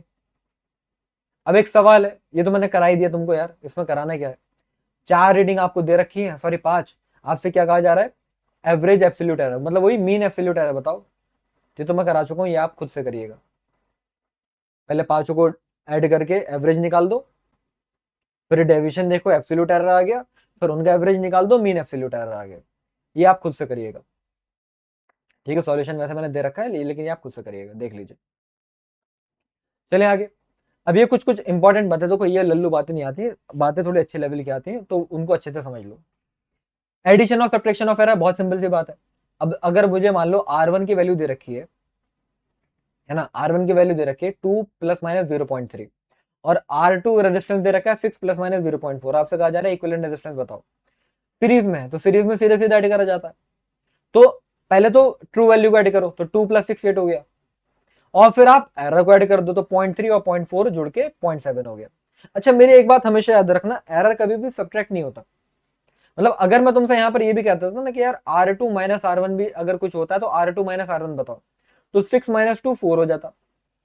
अब ऐसा कौन सा कि 0.4 माइनस 0.3 तुम यहाँ पर 0.1 लिख दे, अगर तुम ऐसे लिख दोगे तो ये गलत हो गया, आपको लिखना था 4 प्लस माइनस 0.7। ये क्या बात हुई सर, ट्रू वैल्यू माइनस कर रहे हो लेकिन एरर ऐड कर रहे हो। जी हाँ यही मैंने बोला। मैं आपसे क्या कह रहा हूं, मेरी बात हमेशा से याद में रखिएगा, कान में बिठा लीजिएगा, कान कह रहा हूं, कान में बिठा लीजिएगा क्या, कि एरर में एरर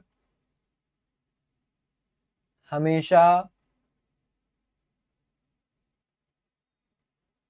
ऐड होगा, भले ही तुम सब्ट्रैक्ट भी करवा रहे होगे तब भी एरर में हमेशा एरर ऐड ही होगा, याद रखिएगा। अच्छा नीचे लिखी हुई है, सॉरी यार, even in the case of subtraction errors will get added, ये अच्छा अंग्रेजी में अंग्रेजी में नीचे बात लिख के लाया था, मैं भूल गया, फिलहाल मैंने अलग से अभी आपको बता दिया है,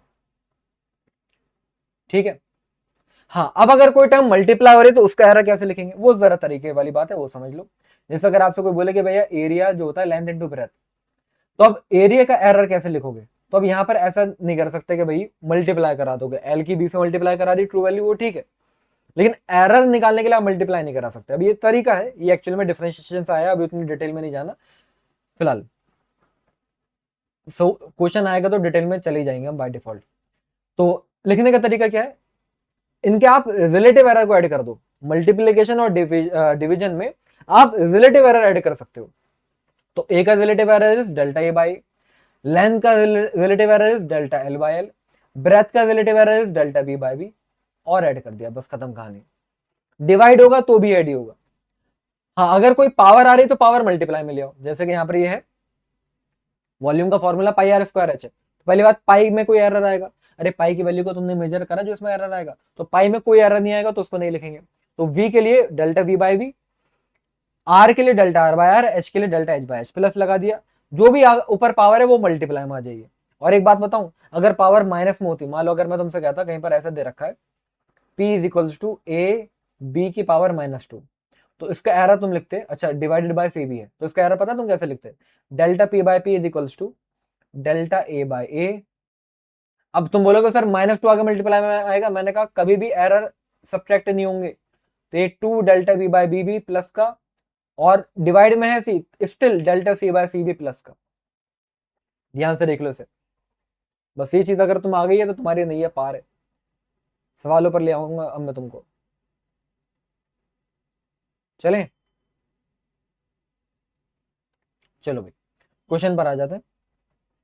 2026 जेडबल मेंस का पहला सवाल आपके सामने है एरर के ऊपर। जी हाँ, ध्यान से देखिए कंप्यूटर जी, सवाल कुछ इस प्रकार है, मैं इधर हो जाता हूं भाई। टाइम पीरियड जो है हमारा सिंपल हार्मोनिक ऑसिलेटर का टाइम पीरियड का फॉर्मूला 2π√k/m दे रखा है। आपसे कहा जा रहा है कि k का परसेंटेज एरर बताओ। टाइम 60 सेकंड आया और रिजोल्यूशन 2 सेकंड, मतलब ये टाइम में 2 सेकंड का एरर हो सकता है, टाइम 60 सेकंड आया। मास जो है, मास में एक्यूरेसी 10 मिलीग्राम की हो जाएगी, और मास एक्चुअल में है 10 ग्राम, तो फिर वही बात देखो मैं बताऊं, ये m है, एक्यूरेसी इतनी की हो जाएगी, मतलब इतना एरर हो सकता है डेल्टा m।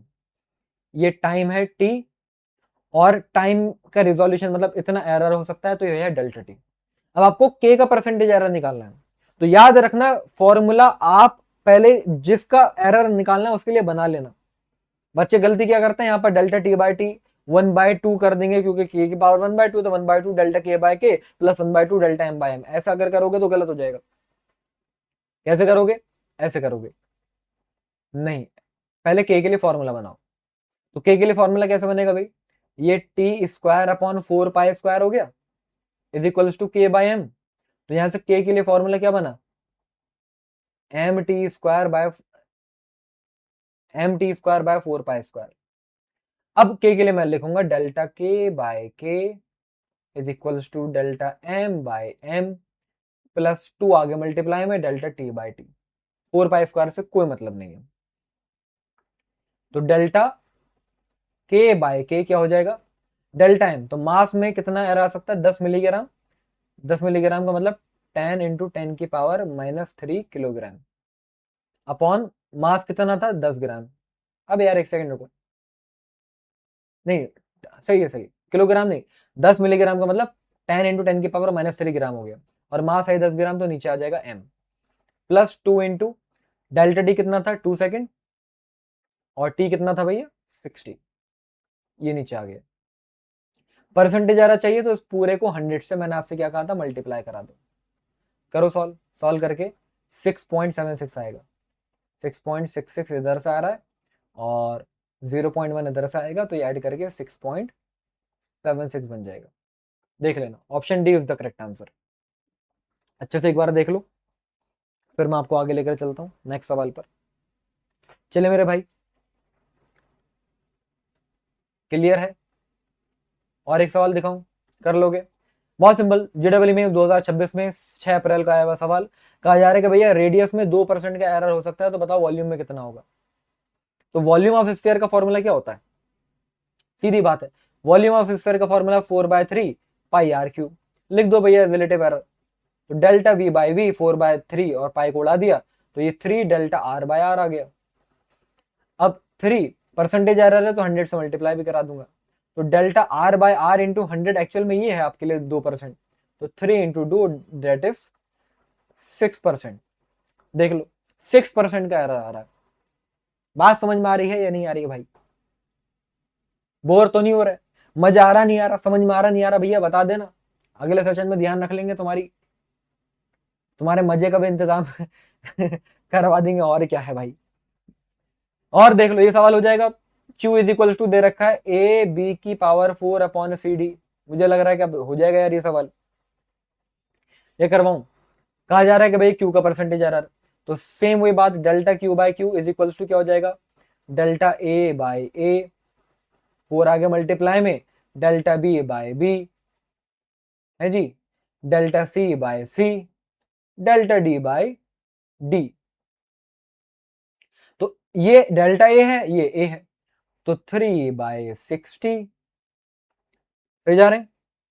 और ये डेल्टा B है, B है, तो 0.1 बाय, मतलब 4 से मल्टीप्लाई भी हो जाएगी, तो 0.4/20, 0.2/40 और 0.1/50।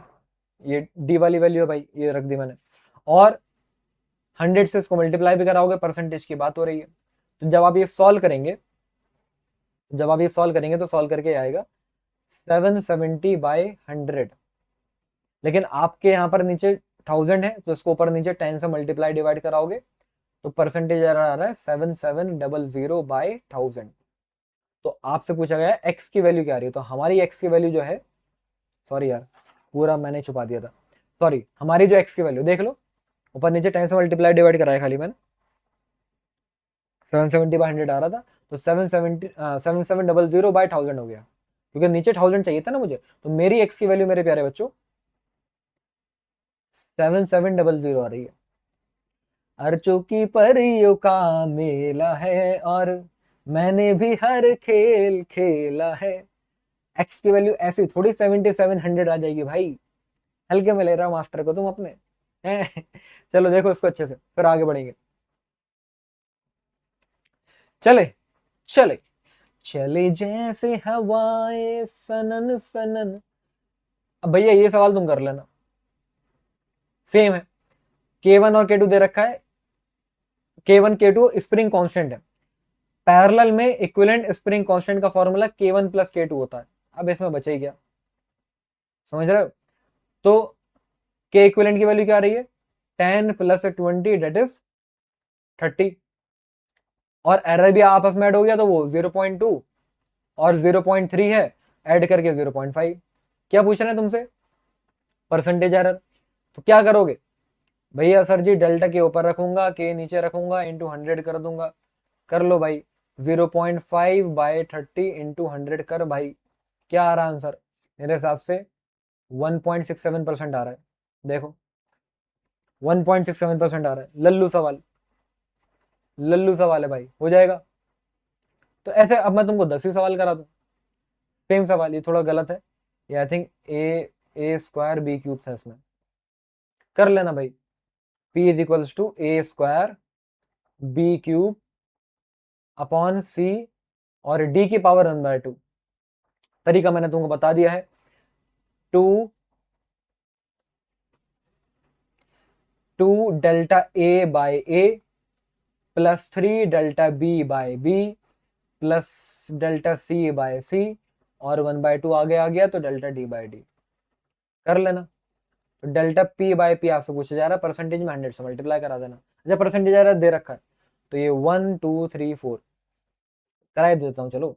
तो ये हो जाएगा 2 इंटू 1 2 है ना, और ये 3 इंटू 2 6 3, और ये 1/2 इंटू 4 कितना बन गया ये 6 3 9 9 2 11 11 2 13 13% आ रहा है। लो 13% is the correct answer, option है। देख लीजिए भाई, है क्लियर? अरे बिल्कुल क्लियर ही क्लियर है बाबू भैया। ठीक, चलिए मेरे हिसाब से सेशन में इतना काफी है, क्योंकि ये सेशन ऑलरेडी 1 घंटे 40 मिनट का हो चुका है। तो इस चैप्टर के 2 पार्ट में आपको कराने वाला था। तो नेक्स्ट पार्ट में भाई हम सिग्निफिकेंट फिगर दिखा देता हूं, सिग्निफिकेंट फिगर राउंडिंग ऑफ वाला पार्ट हम अगले पार्ट में कवर करेंगे, एंड वर्नियर कैलिपर। ठीक है भाई, कोई दिक्कत तो नहीं? सिग्निफिकेंट फिगर राउंडिंग ऑफ वाला छोटे पार्ट है, और वर्नियर कैलिपर उसको रोज अच्छे से पढ़ाएंगे, तो इतना ही बड़ा सेशन उसका भी हो जाएगा। तो अब नेक्स्ट जो हमारा चैप्टर आएगा, मतलब नेक्स्ट सेशन इसी का ही बहुत जल्द आएगा, और वो आएगा तो तुम्हें पता चल जाएगा, और वो पता चलने के लिए चैनल को सब्सक्राइब रखना पड़ेगा। तो उसके अंदर मैं आपको vernier caliper, screw gauge, significant figure और राउंडिंग ऑफ करना, ये सारी बातें सिखाऊंगा। ये तीनों टॉपिक ये भी इंपॉर्टेंट है, और ये तो जेडब्ल्यू एडवांस में जरूर आता है। तो ये सारी बातें, बहुत सारे जेडब्ल्यू एडवांस के सवाल है, वो मैं तुमको कराने वाला हूँ अगले सेशन में। फिलहाल ये सेशन तुमको कैसा लगा? ये हर एक बच्चे के लिए मैंडेटरी है। It is a mandatory to give feedback of this session. It is very very mandatory, क्योंकि तुम्हारी कमेंट ही है जो मेरे लिए मोटिवेशन का काम करेंगी, और अच्छे से तुमको पढ़ाने के लिए, और अच्छी अच्छी चीजें तुम्हारे लिए करने के लिए। तो मुझे जरूर बताइएगा ये सेशन अगर तुमने पूरा लगाया तो ये सेशन में तुमको मजा आया है या नहीं आया है ना, जैसे भी होगा। फिलहाल अब्दुल सर आपके प्यार के थोड़े से भूखे हैं, तो ये काफी बातें हैं, ये सवाल काफी हैं, तो ये हम करेंगे। अब लास्ट में जाते जाते आइए इस पूरे का पूरे सेशन की, जितना भी मैंने अभी आपको इस पूरे सेशन में पढ़ा है, 5 मिनट के अंदर, ठीक है, मैं आपको पूरी समरी दूंगा। तो ये और जरूर कर लीजिएगा, जिससे सारी की सारी बातें एक वाइंड अप हो जाएंगी। तो आइए यूनिट्स एंड मेजरमेंट वाला जो हमारा चैप्टर है, इसकी हम समरी करते हैं। तो ये मेरी जबानी, मेरे तरीके से मैं आपको ये पूरा का पूरा चैप्टर पढ़ाने वाला हूं, ठीक है, जितना मैंने आज पढ़ा है।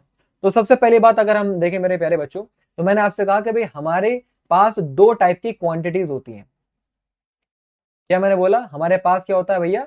2 टाइप की क्वांटिटीज होती हैं, एक जिनके साथ आप फिजिकल हो पाओ, और एक जिनके साथ आप फिजिकल ना हो पाओ, मतलब non physical quantity.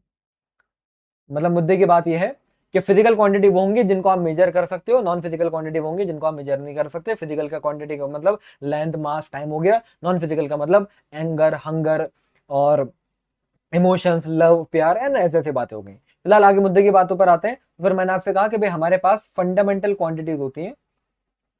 Fundamental quantities कैसी, कितनी होती है? 7 हमारे पास फंडामेंटल क्वांटिटीज होती हैं, जिसके अंदर भैया लेंथ आता है, मास आता है, टाइम आता है, फिर उसके बाद हमारा ल्यूमिनस इंटेंसिटी कैंडल आता है, टेम्परेचर का केल्विन आता है, करंट का एम्पियर आता है, और अमाउंट ऑफ सब्सटेंस का हमारा मोल आता है। तो ये सारी की सारी क्वांटिटीज हैं, और ये सारी की सारी हमारी डायमेंशन भी बन जाती हैं। क्या बन जाती है? ये सात हमारी मेन डायमेंशन बन जाती है। तो अब डायमेंशन क्या होती है? डायमेंशन का मतलब आप किसी भी फिजिकल क्वांटिटी का जो कोई भी ड्राइव क्वांटिटी है, उसको आप इन फंडामेंटल क्वांटिटी के टर्म्स में अगर लिख रहे हैं, तो उसको हम क्या कहते हैं भैया? डायमेंशन कहते हैं। उसको हम क्या कहते हैं? डायमेंशंस कहते हैं। जैसे बड़ी सिंपल सी बात है, फोर्स का फॉर्मूला अगर है, तो फोर्स का फॉर्मूला क्या होता है? Mass into acceleration. तो मास की डायमेंशन हो गई m। अब एक्सेलरेशन का फॉर्मूला क्या होता है? Velocity upon time. और वेलोसिटी का फॉर्मूला क्या होता है? Distance upon time. तो यहां से मैंने देखा कि भैया डिस्टेंस l, टाइम t, तो l बाई टी, तो एक्सप्रेशन क्या हो जाएगा भाई? l बाई टी का स्क्वायर, तो l t माइनस 2 भी मैंने रख दिया। तो यहां से मेरी फोर्स की डायमेंशन क्या बन गई? m l t minus 2। तो इस तरीके से आप डायमेंशन निकालते हैं। डायमेंशन के बहुत सारे काम है। पहला काम क्या है भैया? यूनिट्स का कन्वर्जन करना। मैंने आपको फॉर्मूला बताया n1 u1 is equal to n2 u2। तो इस फॉर्मूले से आप डायमेंशन की हेल्प से यूनिट कन्वर्ट कर सकते हैं। दूसरा मैंने आपको बताया कि भाई principal of homogeneity. Principal of homogeneity ये क्या कहता है भाई? एलएचएस की जो डायमेंशन है वो आरएचएस की डायमेंशन के बराबर होती है। और तीसरा तीसरा, आप कोई भी फॉर्मूला ड्राइव कर सकते हो with the help of dimension. आप कोई भी फॉर्मूला ड्राइव कर सकते हो, और इसके ऊपर मैंने आपको ढेर सारे सवाल कराए और हर साल यहाँ से आता है। तो उसके बाद जो नेक्स्ट सबसे ज्यादा मोस्ट इंपॉर्टेंट टॉपिक जो मैंने तुमको आज की क्लास में कराया, वो मैंने तुमको कराया एरर वाला। तो आइए एरर की भी कुंडली खोली देते हैं। तो एरर में क्या होता है मेरे प्यारे बच्चों, मैंने कहा कि अगर आप कोई भी रीडिंग लेते हो, आपने 1 2 3 4 है ना, मान लो A1 A2 A3 A4, ये 4 रीडिंग ली, तो आप इनका पहले निकालोगे एवरेज, तो उसको हम बोलेंगे true value. A1 plus A2 plus A3 plus A4, चारों को आपने ऐड करके 4 से डिवाइड करा है, मैं सिर्फ एक एग्जांपल दे रहा हूँ। ये ट्रू वैल्यू आ गई। फिर आती है हमारी एब्सोल्यूट वैल्यू। एब्सोल्यूट वैल्यू का मतलब कि आपने जो रीडिंग ली थी उसका ट्रू वैल्यू से कितना डेविएशन आया, मतलब डेल्टा A1 का मतलब क्या हो जाएगा भाई, A1 माइनस ट्रू वैल्यू। ऐसे डेल्टा A2 का मतलब क्या हो जाएगा, A2 माइनस ट्रू वैल्यू। समझ रहे हो, ऐसे एंड सो ऑन। फिर अगर आपसे कहा जाएगा भैया मीन एब्सोल्यूट वैल्यू बताओ, तो मीन एब्सोल्यूट वैल्यू का मतलब सिंपल सा ये है कि आप सारी की सारी एब्सोल्यूट वैल्यूज का क्या निकाल देंगे, एवरेज निकाल देंगे। फिर अगर आपसे कोई बोले कि भैया रिलेटिव एरर बताओ, क्या बताओ भाई, रिलेटिव एरर बताओ, तो रिलेटिव एरर में कोई नई बात नहीं है, बस आप मीन एब्सोल्यूट वैल्यू को आप ऊपर